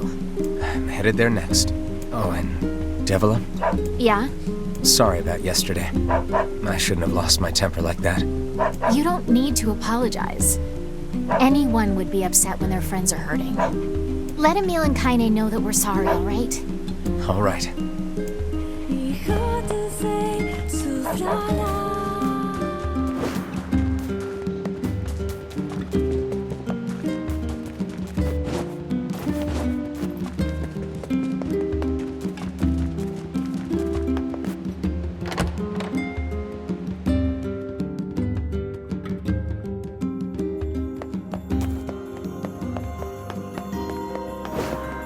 Let's go see what Popola has to say now then. Popola? Oh, hello. Look, I want to apologize for Stop. You didn't do anything wrong. Yeah, but neither did you. You're just trying to protect the villagers. And I jumped down your throat for it. It's very kind of you to say so. Regardless, please don't let it trouble you. Ahem. I believe there was something you wished to discuss with us. Oh, right. Yes, about that. You know about the lost shrine, right? The temple where I was first discovered. That's it. Well, it seems that the Shadow Lord's lair is connected to it somehow. And she has no idea how. Oh ho. It was right under our pages the whole time. But the bridge that leads there is unusable. So take a boat. A boat? Yes. The canal's finally been repaired. It took a lot longer than expected, what with the shades and all. I also asked them to provide a boat at the path to the Lost Shrine's back entrance.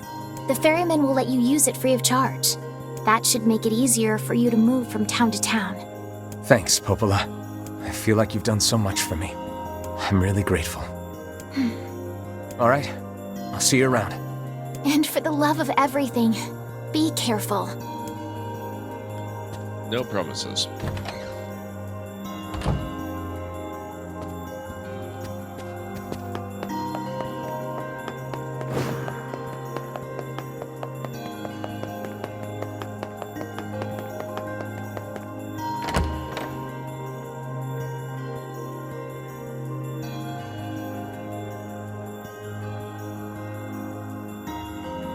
All right. The path above the entrance to the shopping district should lead to the boat landing. How excellent to know the canal is finished. Hopefully this puts our days of running all over behind us. The faster we can move, the faster we can save Yona. Let's use it as often as we need.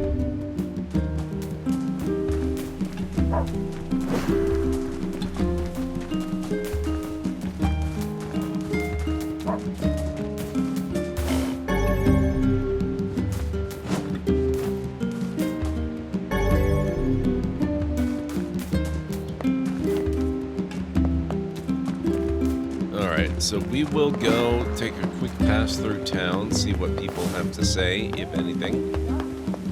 I wish I could leave this place. I know it's a hard world, but what better time to make your flowers blossom?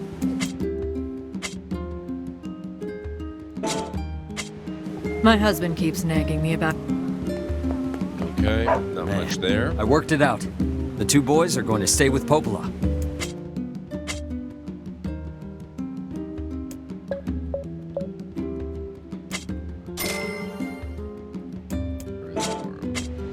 Shop here more often, yeah? I'm damn near broke. Not anymore, you're not. Thanks for coming. I've got some great materials for sale.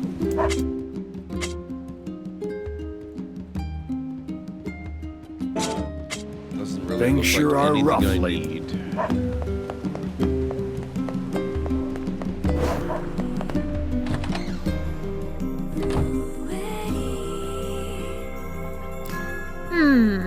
What have we got today? Which job should I give you first? Life in the Sands. Wait a minute. Life in the Sands, that's the flower one that I'm not going to do, right? So let's not do that one. Let's take the damaged map. Want to help out the village blacksmith? I don't have much. The request is a bit vague. I wrote down the client's location on your map, so head over there to get the details.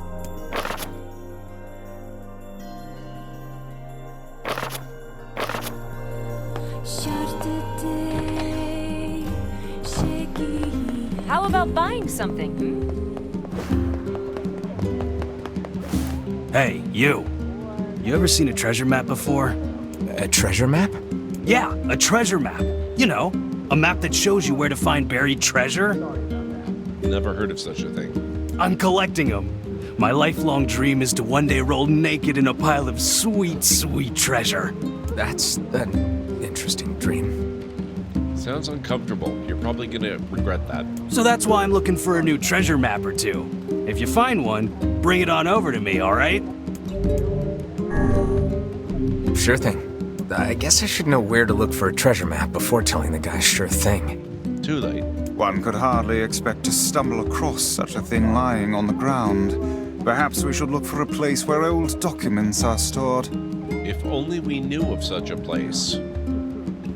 Old documents, huh? Curse these tired old bones.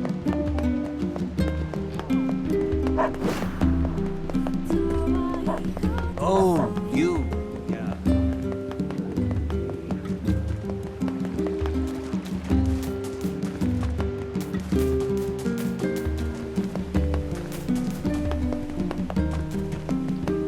I estimate there's a 0% chance that it's going to be found in a library. Who could even conceive of finding old documents in a library? Never happens.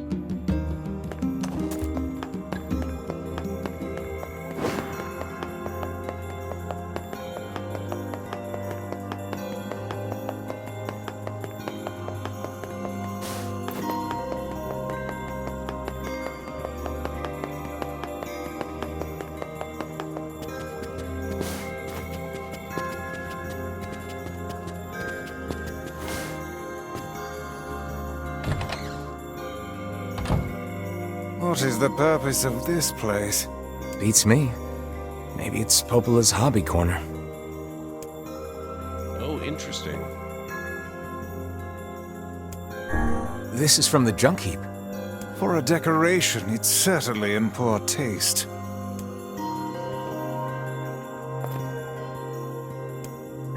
It's that lizard thing we fought in the area. Who would make a figure of that anyway? And what is it doing here?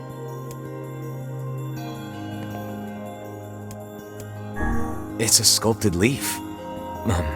Right? This is the first sane thing I have seen in this room. This guy looks familiar. Look, Vice. Somebody made a copy of you. Nonsense. I am nowhere near this filthy. That looks like Grimoire Noir to me.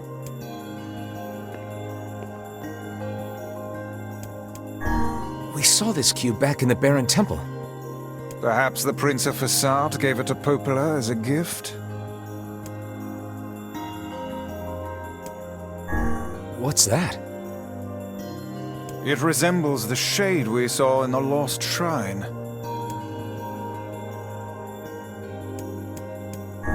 This looks like Emil's sister. An exquisite piece of work. It feels as alive as you or I.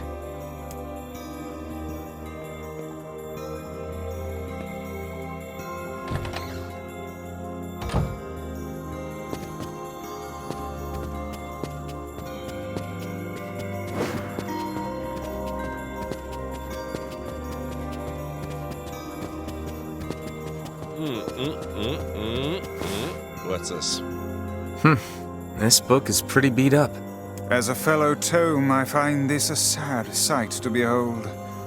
When will books receive the respect they deserve? 92, damn, Ansara, nice. Calm down. I'm sure it had a happy life. Let's see here. Hey, is this a map? It is, and one with many unusual markings at that. Perhaps this is a treasure map like that fellow was referring to earlier.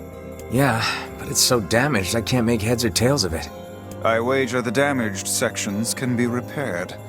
Perhaps the Facade Strange Things store would be able to assist us. That's oddly specific advice, but okay, we can maybe do that. Worth a shot. Obtained dirty treasure map.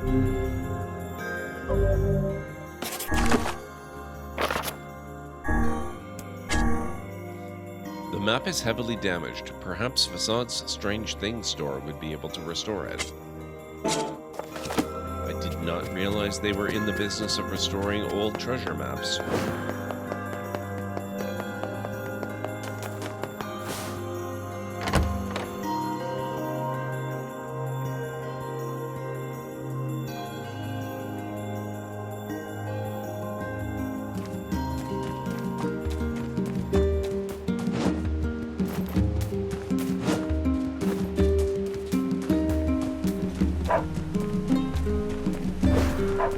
Let's head over to Facade and see what's what.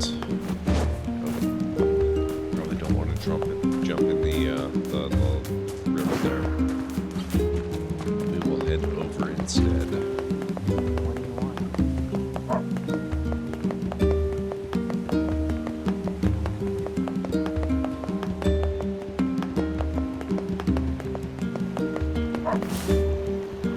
Hey, look who it is! Remember me? Oh, it's Red Bag Guy again. He's alive all this time around.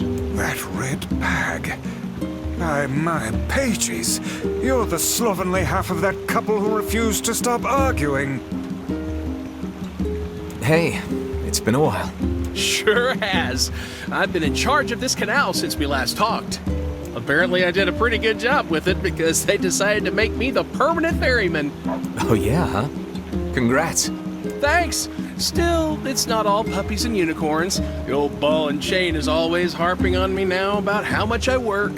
Anyway, if you got a place to be, just let me know and I'll take you there.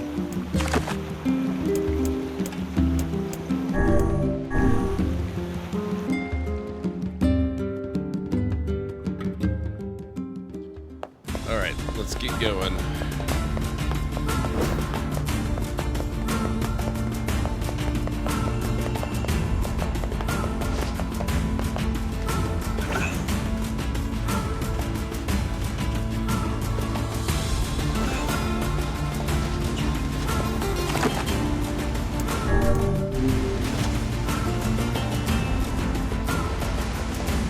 Thankfully, that is still open to us.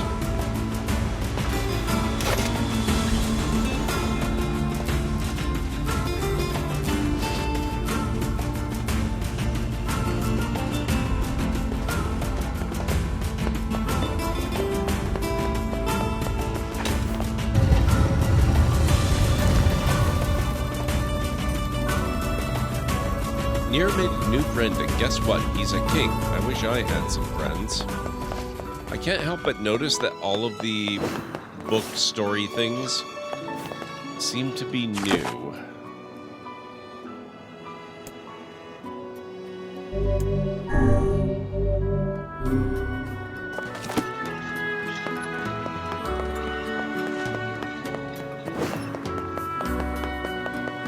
Strange things soar. Hey, can you fix damaged books? 打ち草サルトとトザタトでこれ足して Given time and the proper materials, sure. And what would those materials be? シサやら監査とタク監査やりじとせざわ勘一ってして To restore the book, I'll need 3 drops of machine oil, 3 eggplants, and 3 goat hides. Eggplants.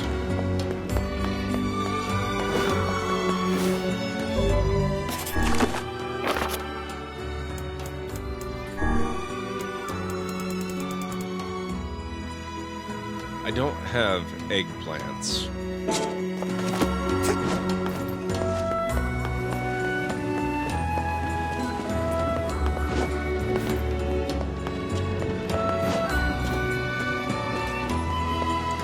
Human, enjoy your lurk.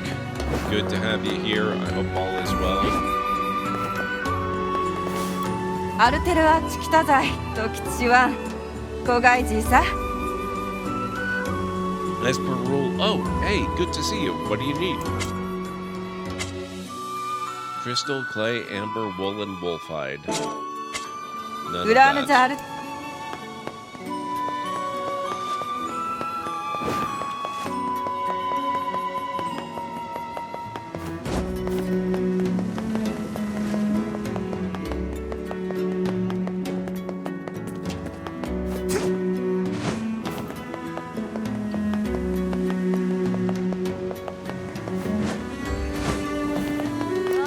アルテルアチキタザイキョスリオと1有利だて As per ジーサ Oh, hello.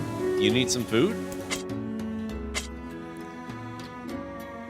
Watermelon, melon, gourd, pumpkins, berries. No eggplants. 裏ヌザ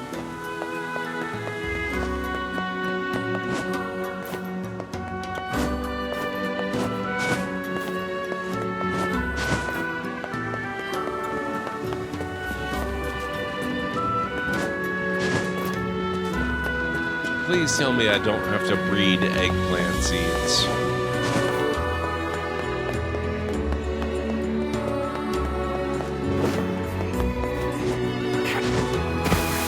Whoops.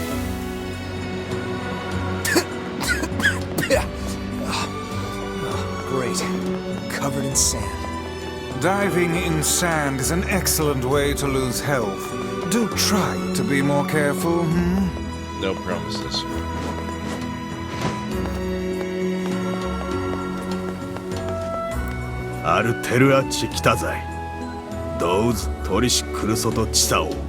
As per rule. Ah, you.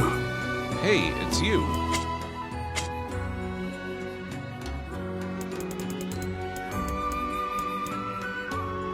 Okay, so they've got watermelon seed, melon seed, gourd seed, planting, rice plant seedling, freesia bulbs, flowering fertilizer, and bounty fertilizer.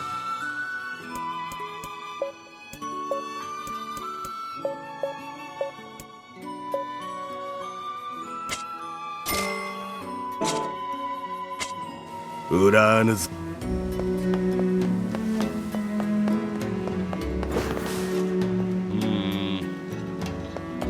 Guess our business here is done for now then. I think we'll go to Seaside and check what kind of seeds and plants and food items we can get over there.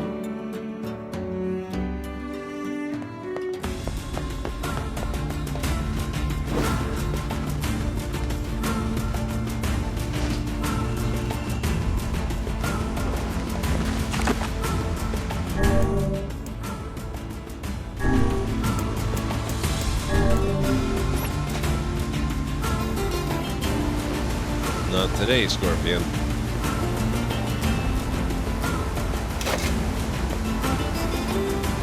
Grow our own gourd? You don't want to do that, trust me.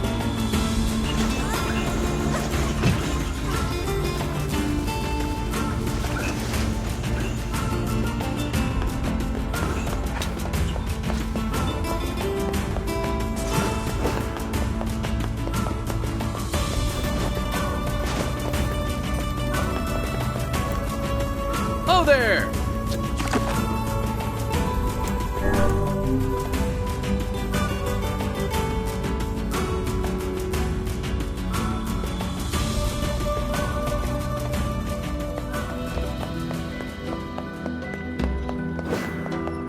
Let's look a little bit around here. I want to check out the beach in particular.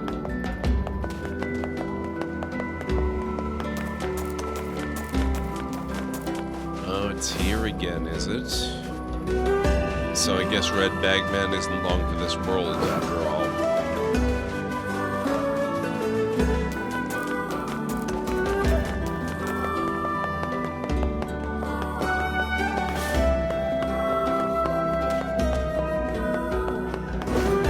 Every fish we catch is precious, so I hope you'll buy some. Thanks. You need materials? Not any You of need those any- materials.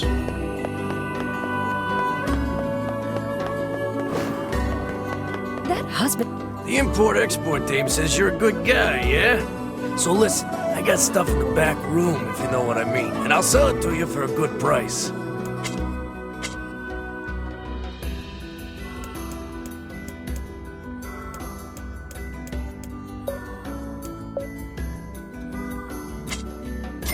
He has very little of anything that we actually need. You tell that...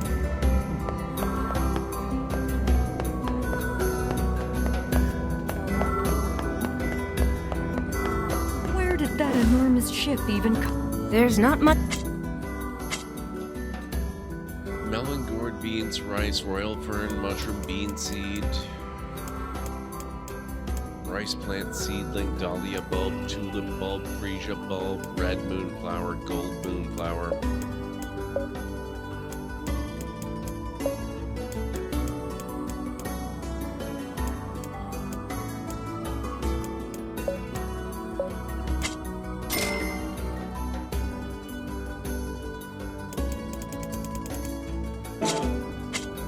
I'll try to get my stock up. No problem.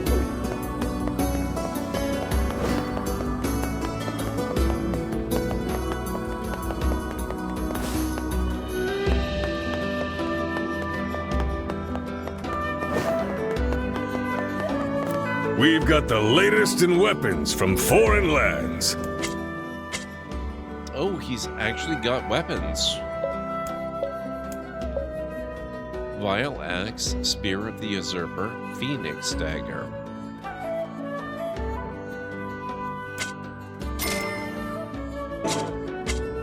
Thanks.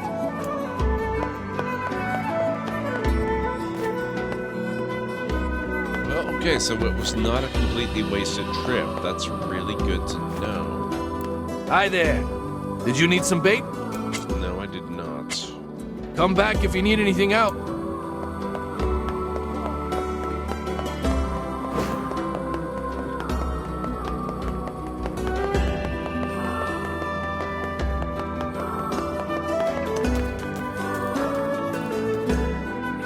Run over to the scrapyard and see what's going on with those two.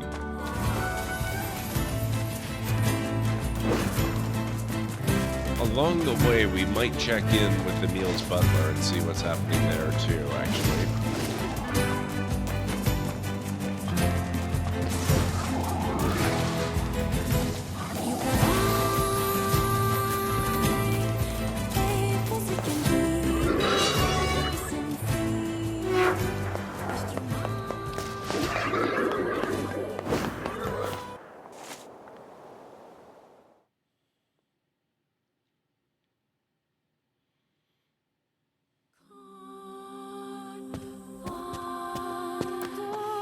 I swear I will find a way to cure you someday, Master Emil.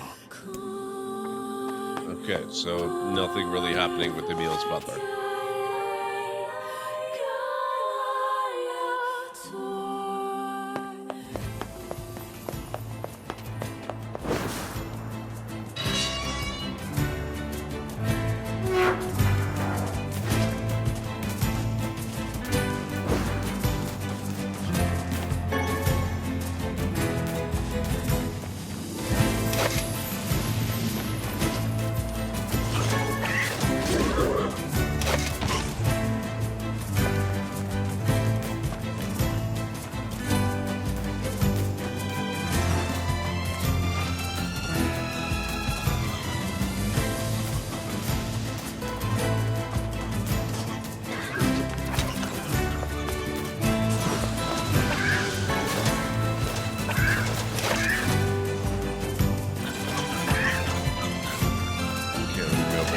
Down that way, then we can get out of here.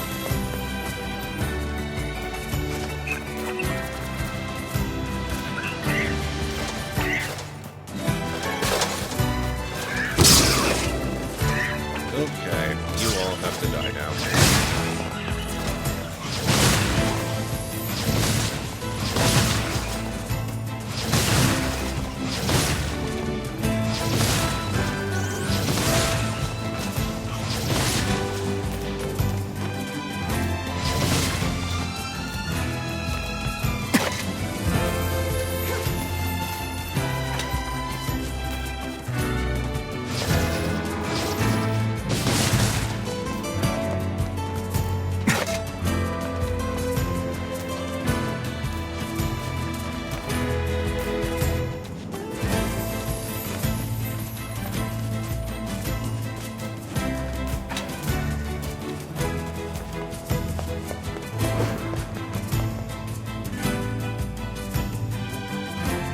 So far, I've got to say, I'm really liking playthrough B. We haven't been at it for terribly long, and a lot of that has been reading, which honestly, not so great for my throat. But it's really starting to change the way that I think about the series. I love the backstory for Kaine. Not in the sense that it's happy and fun, but it explains a lot about her.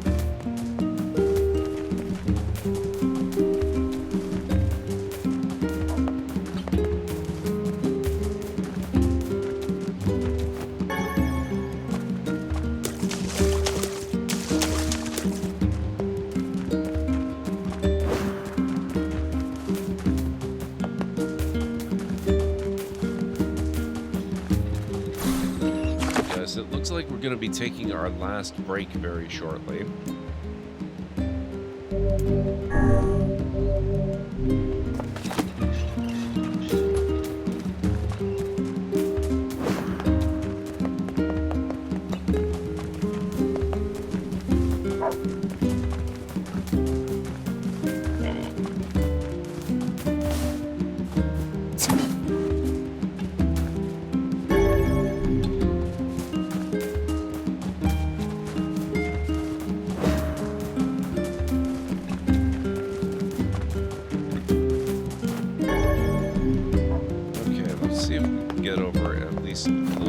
Scrappy before that happens.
Usually there's a whole crowd of shadows or shades or whatever waiting down here to try to ambush me. Very curious.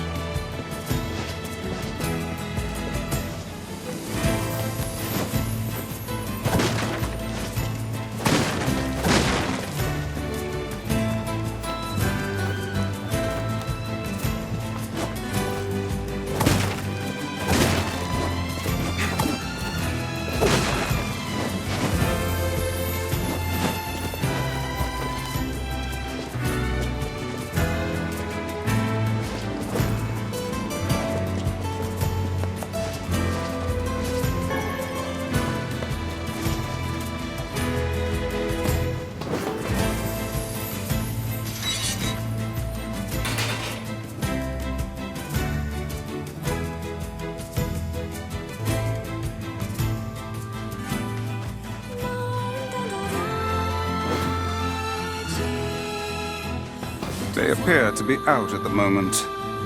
Oh, we don't even know yet that it's just the one. Interesting. Okay. So we can't take advantage of that yet. We might have to go in.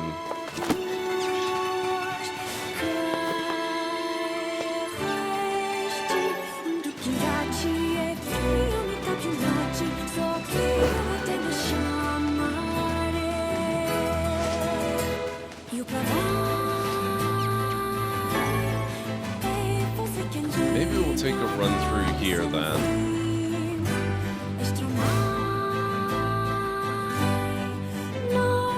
Though that's gonna have to wait. Because it looks like I need to start my break. So if you guys need to get up, grab some food or a drink or a snack, use the facilities, whatever you gotta do, this is a very good time to do it. I'll meet you back here in about 3.5 to 5 minutes or so.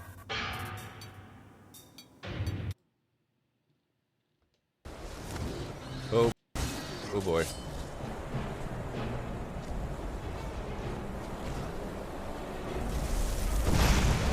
Oh, sorry, guard. I hope they're not hostile now. Crap. Oh, shoot, it's a compy.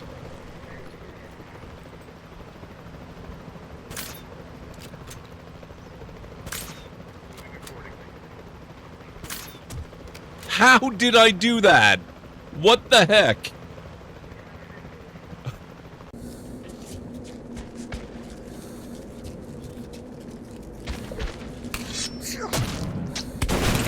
Oh, holy crap.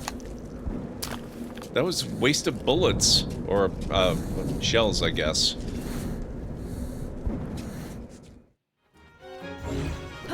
Oh no! No! No, no, no, no, no, no, no, no.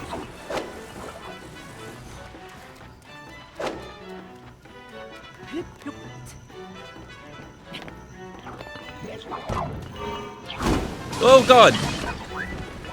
Oh no! Oh no! Oh no!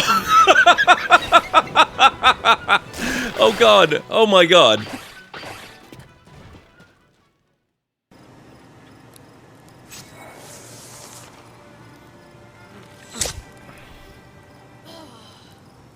Oh! Nice!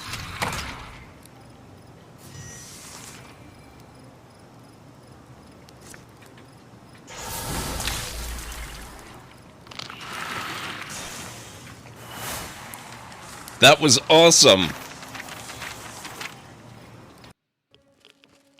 Oh. Well, hello.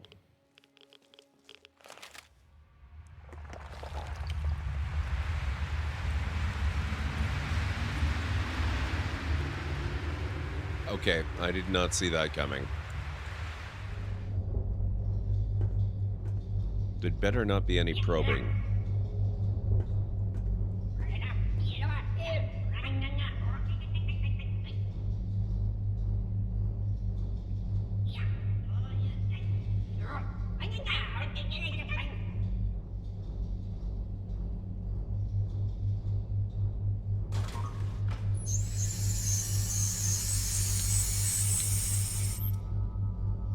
Well, damn. So we are just at the very earliest stages of the tutorial here. I just started playing, so I'm still trying to get my bearings here. This game does feature Twitch integration, but I don't think it functions while we are in the tutorial. So we have to get through the tutorial, and then apparently you will be able to do something. No idea what. So. What the heck? Why is this Deathclaw City?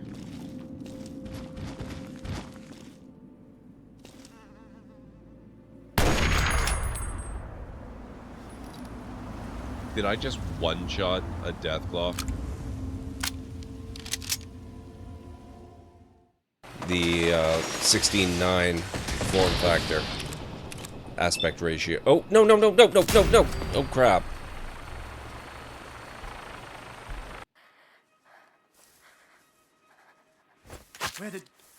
Where did that come from? You again? Crap.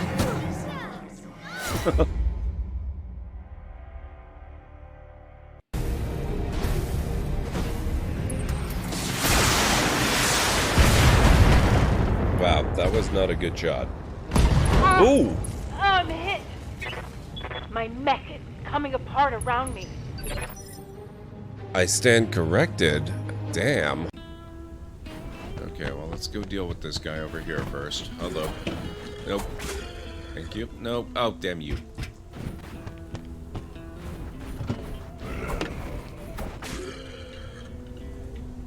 Rude. Excuse me.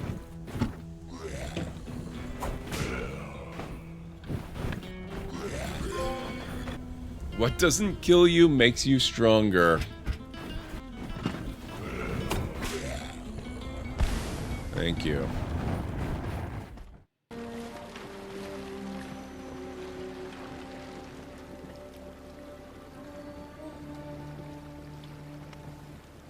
And plummeting. We're losing systems like crazy. Gotcha. This galaxy ain't big enough.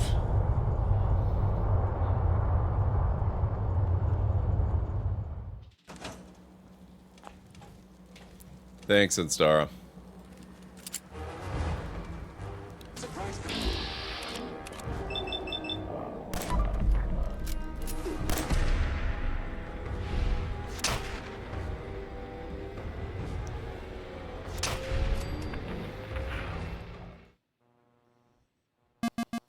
There you are.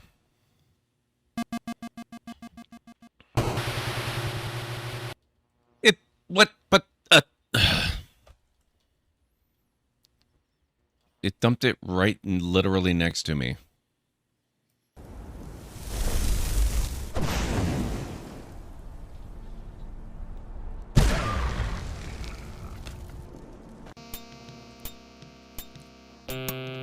Pardon me, this program is too stupid to glean your desire from such a wonderfully crafted sentence. Please try something else. Alright, I'm back. Ooh,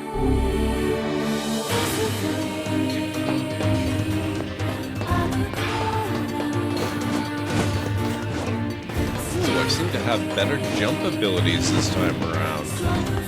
Interesting.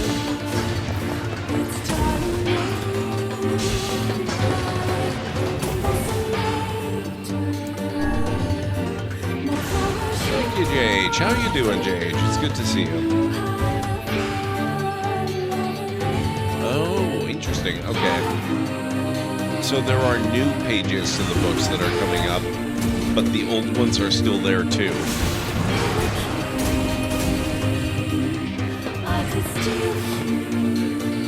Nope, that was the wrong elevator.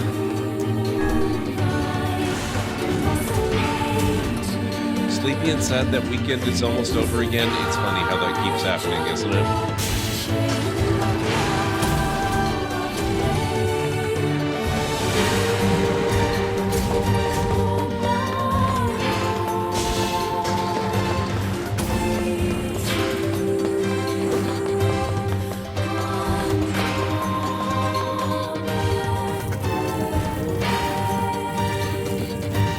Is like only 12 hours to go.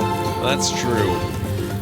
Sunday is only 2 hours old for me, so it doesn't seem quite the same.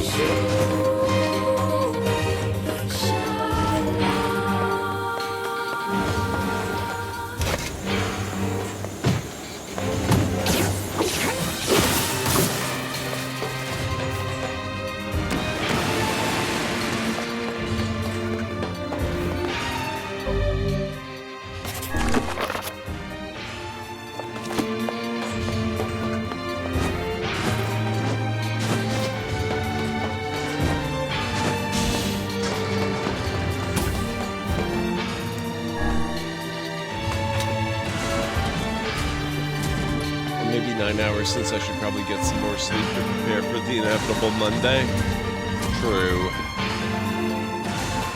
Might not hurt.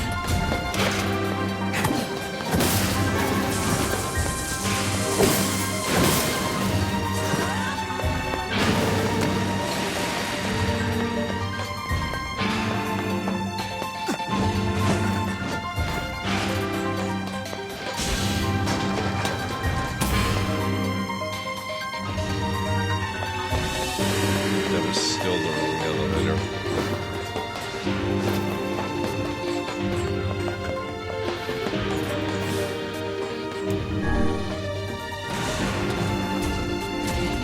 That's our good friend Emil, JH.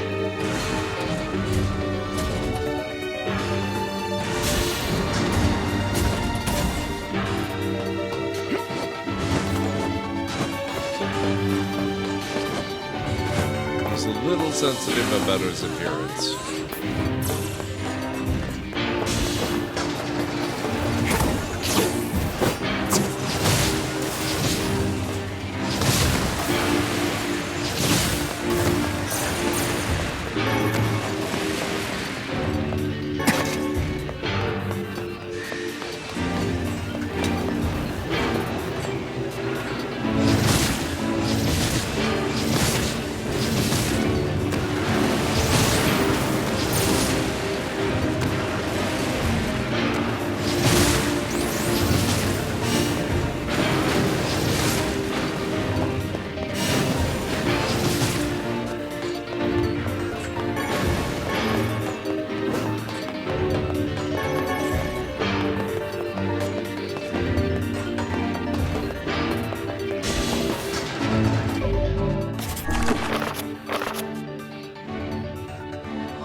Don't need any of that. I went the wrong way.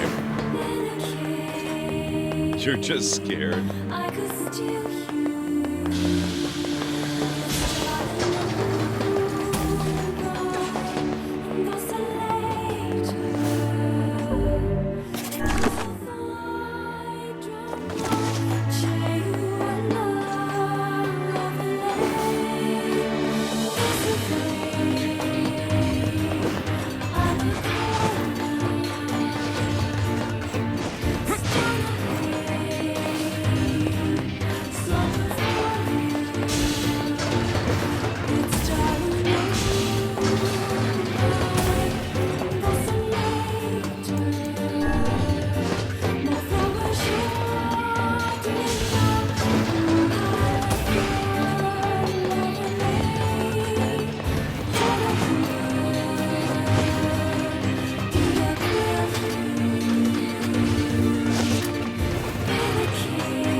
JH, yes.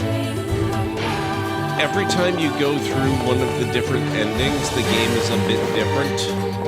So we're not going to have very many side quests in this one because they've all been done before, and it's kind of like a New Game Plus situation. And the game is presented differently. You learn new things every time through. Up until playthrough E, which is very short and is the last one. And that gives you the proper true ending to the game. And that ending E, is the one that NieR Automata is based on. So we're going through that because I have Automata waiting in the wings, and we are for sure definitely playing it.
Nope, the game makes it pretty clear that you need to keep going, or at least that you have the opportunity to.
I think we just simply don't have the option to do the full run of this place yet. That's unfortunate.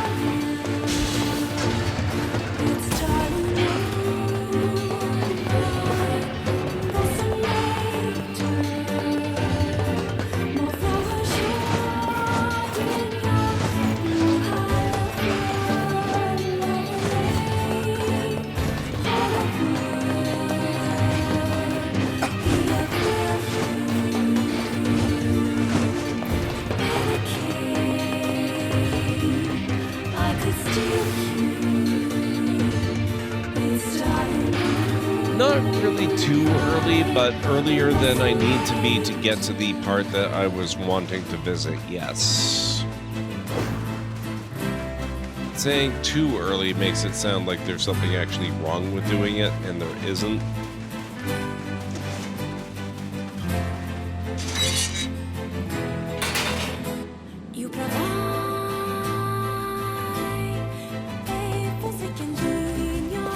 have to come here a little later in the main story.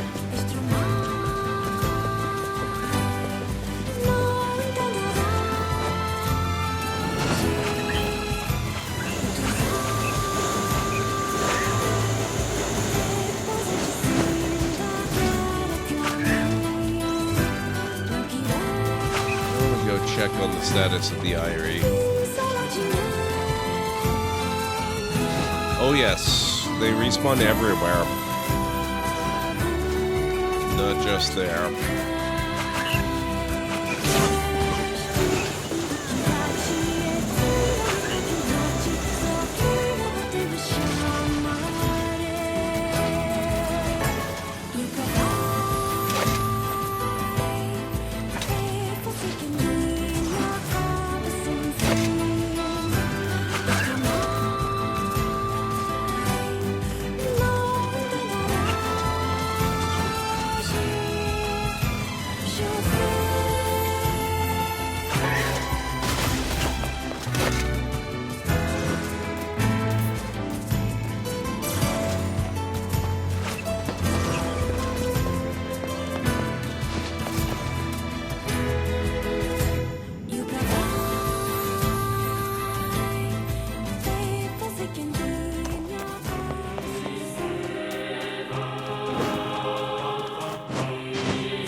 Can't go there? Oh yeah, we can.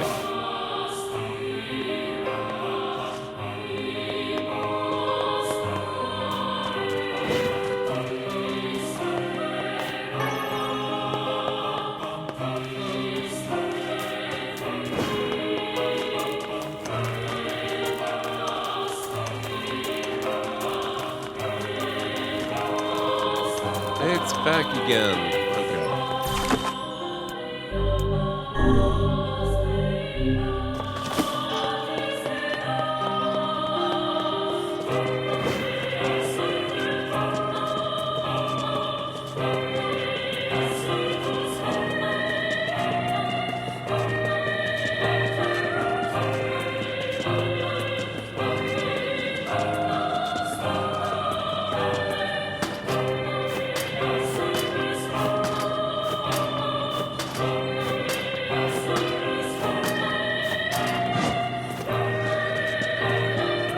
I'm done believing in people. My wife's been acting kind of strange.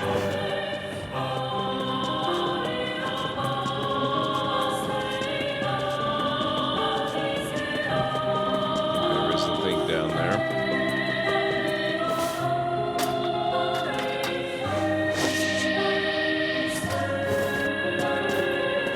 I can't trust anybody anymore.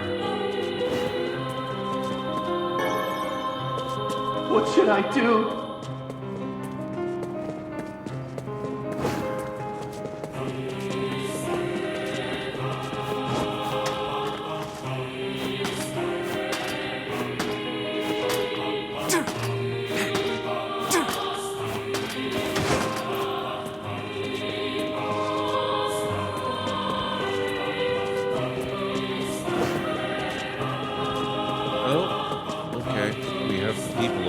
Villagers again. Interesting.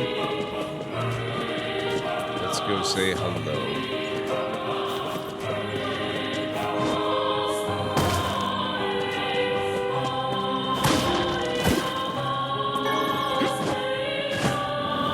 Whoops.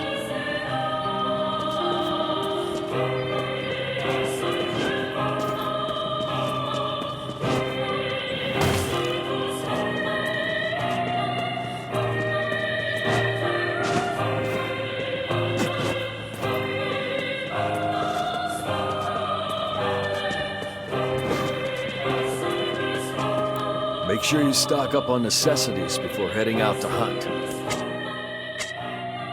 Okay, so they've got medicinal herb, health salve, and basic drops only. Come back anytime. My weapons may not be the latest and greatest, but my selection can't be beat. Yes, Thanks. nothing we can buy. Why not fill your garden with flowers.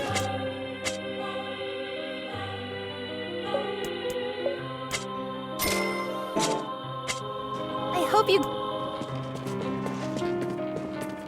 Welcome. We've got...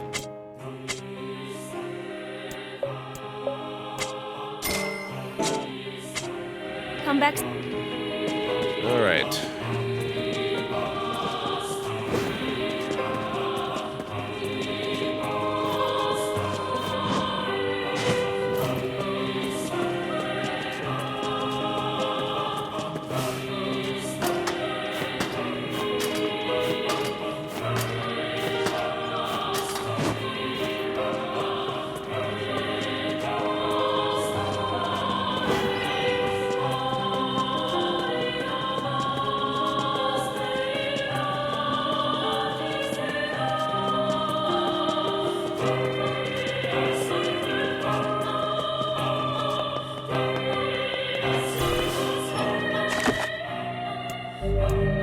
Not here for any official purpose yet, Greenie. I was just checking in on it to see what things look like.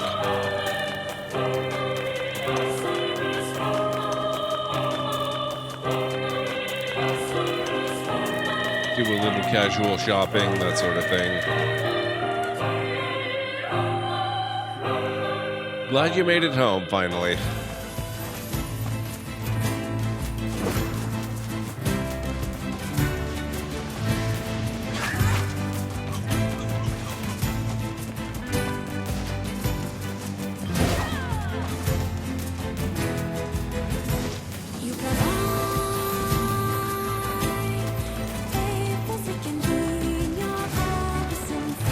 Spawn point for a weapon upgrade. Where does that happen?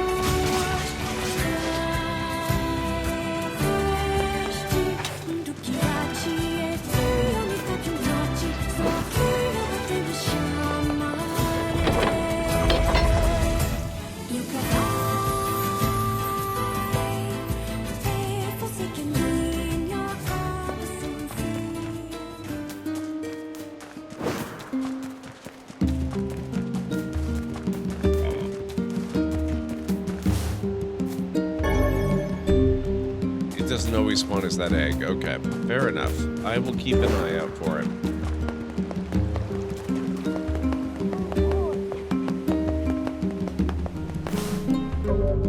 What do we have open?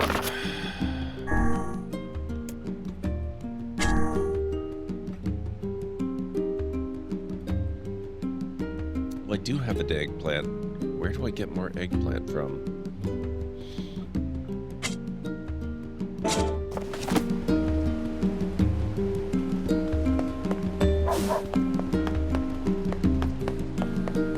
Saved his life.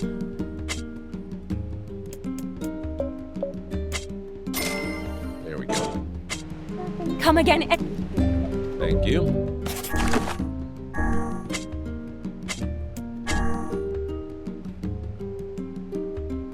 You collected the materials needed to restore the map. Bring them to the Strange Things store. Oh, you. Yeah.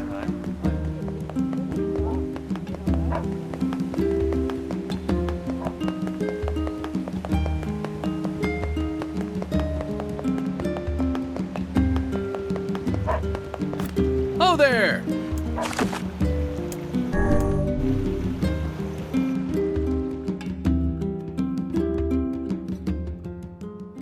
There's a place where a lot of upgrades appear, and that's Mom's diary. It can be tough to do, however, you've already found it. Yeah, I remember. I remember quite well.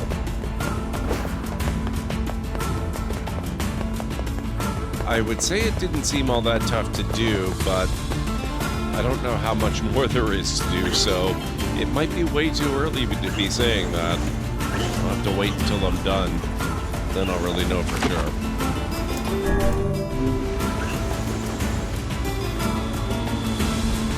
Oh, I was planning on finishing it already. No worries there.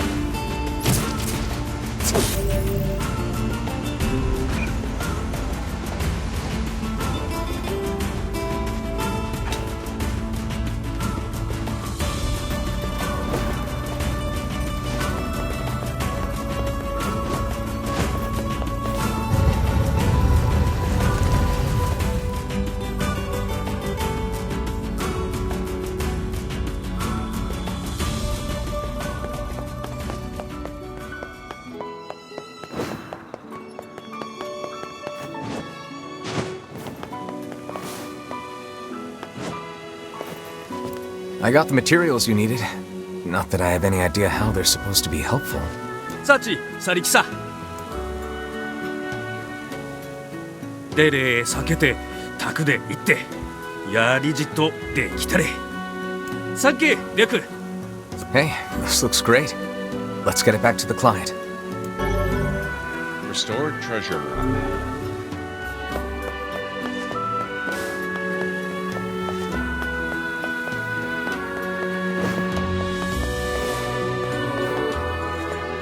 New cosmetic looks. Okay, that's cool. I remember it telling me that there were new options about that stuff, but I haven't actually looked at that yet.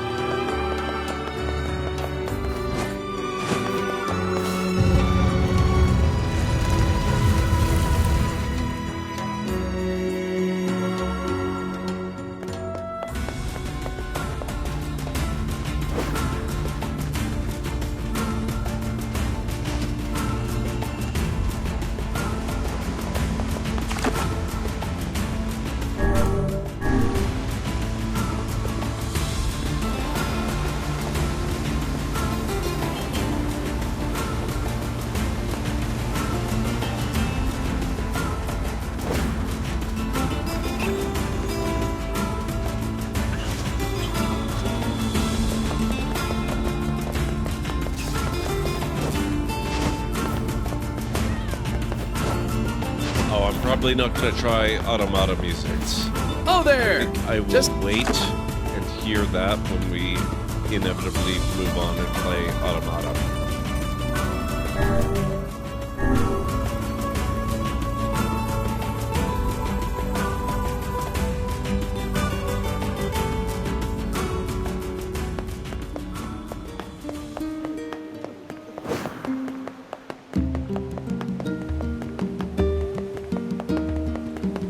I got it when it was on a pretty decent sale, but we're talking about Steam here in all likelihood. There's always going to be really amazing sales coming up. I would just keep your eyes open. Might be able to get it for an even better Is your deal husband than around? I got. I have something for him. Sorry, he's out shopping for weapons right now. Oh, all right. Well, can you give him this book? Fine. If I may, madam, what is it about our transaction that has you so dissatisfied? This is another map, isn't it? Well, as soon as he sees it, he's going to run off on some fool treasure hunt again. One of these days, he's going to get himself killed. I understand. I know what it's like to worry about someone. I don't suppose... Look, is there any way you can find this treasure? If you can track it down and bring it to my husband, that would be enough to satisfy his curiosity. I think we can do that. But first, we gotta figure out where this map leads. Well, there's no rush. It's not like automata's going anywhere, right? That seems like Popola's area of expertise. Perhaps she has some advice for us. Yeah, let's go talk to her. Surely you are aware that meddling in the affairs of a married couple will accomplish nothing. Look, I took on a job and I'm gonna see it through. Your sense of duty is positively breathtaking. Hey, I know what it feels like to worry about family. If we can keep others out of danger by handling stuff like this, I'm all for it. It is a tremendous burden. And yet I cannot say I dislike that way of thinking.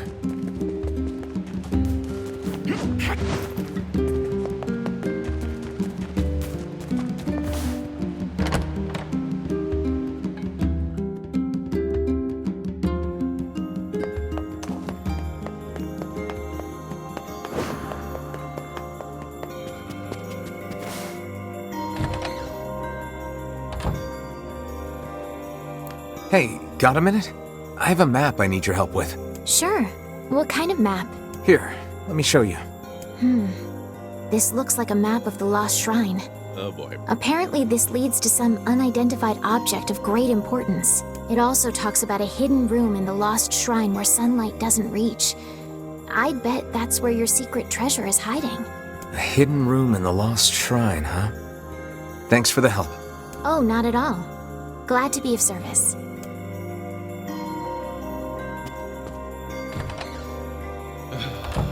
Okay.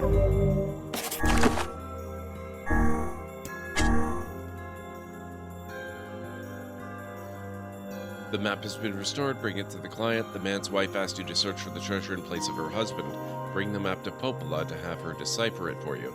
According to the map, the treasure is inside the Lost Shrine in a place where sunlight does not reach. Alright, guys.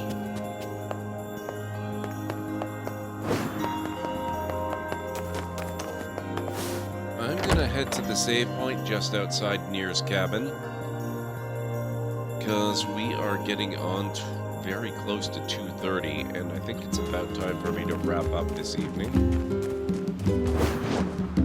I have a bit of a busy afternoon tomorrow. I'd like to at least get the first part of this VOD uploaded to YouTube before I go to bed. So let me get this saved. And then I think we are going to go find somebody awesome to raid.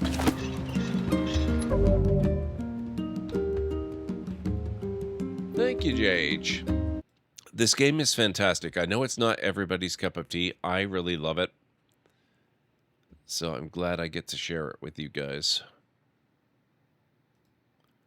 Just let me bring my awesome list of awesome people up.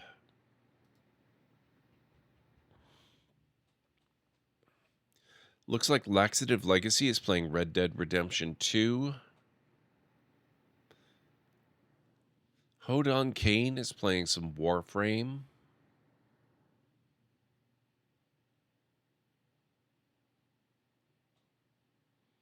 Pallet Box is playing No Rest for the Wicked.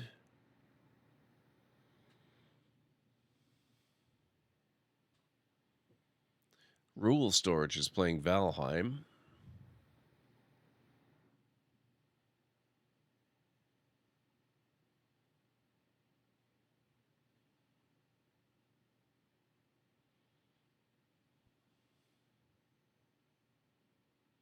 Oh, Christy Cates is on doing a music stream for her 6-year partner anniversary. Tea with Mandy is still playing Fallout London, although I'd be a little bit wary about spoilers for that one. What if Julia is on? I haven't seen her on in quite some time. She's playing Still Wakes the Deep. And that looks like that's about it. So if there are any particular streamers or games that caught your attention in that list, let me know in chat. Otherwise, we will go with my own inclination.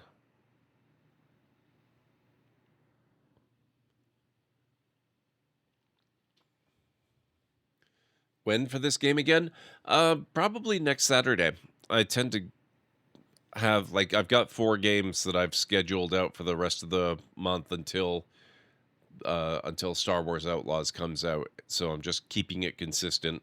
I'll be playing this every Saturday until Outlaws comes. So, 1 week from tonight, I'll be doing more of this. I have a list of the weapons which I could send you, but I worry about spoiling. Now, if it's where the weapons are, that's totally fine. I am A-okay with that. Just don't spoil what the stories are or, story events that might be associated with them. That's okay. That I don't mind. As long as you're not spoiling story stuff, that's fine. You have my permission. If it does involve something like a quest that is deeply entangled with a story point, then you don't have to send it if it's something that I'm going to naturally run into anyway. and you can maybe leave it off and ask me about it or something. None are main story. Okay. If it's all side stuff, then it's not an issue. You can definitely tell me.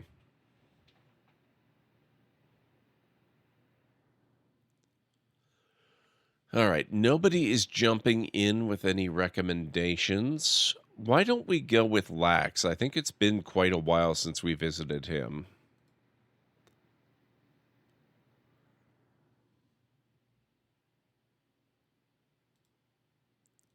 So I'm just going to load up his channel here. Oh, it looks like he's just finished Red Dead Redemption 2.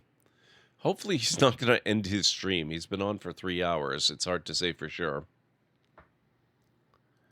Let's assume we're going to raid him, and if it doesn't work out, then, well, stuff happens.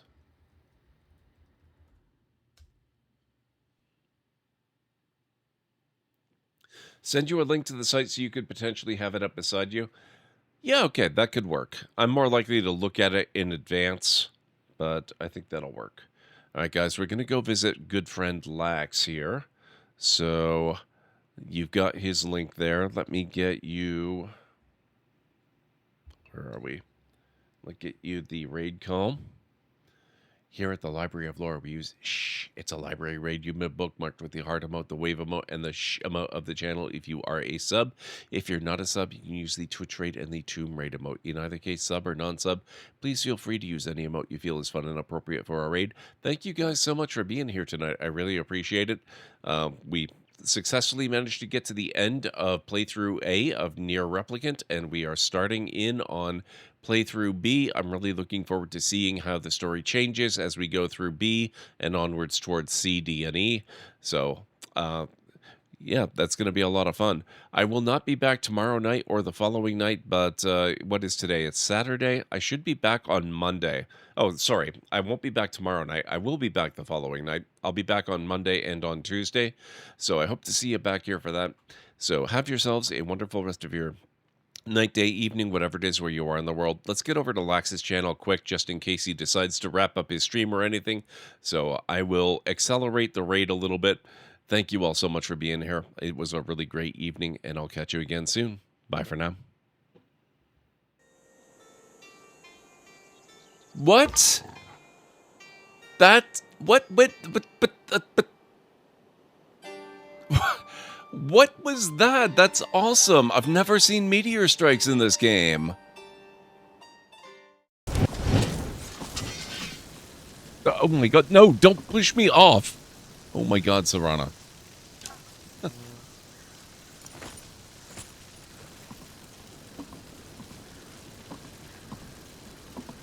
Lydia. Guys, if you could stop popping up and shoving me to the side, that would be amazing. Thank you. It might seem strange, but it'll keep her safe from timefall and chiral contamination, while allowing her to breathe. Excuse me.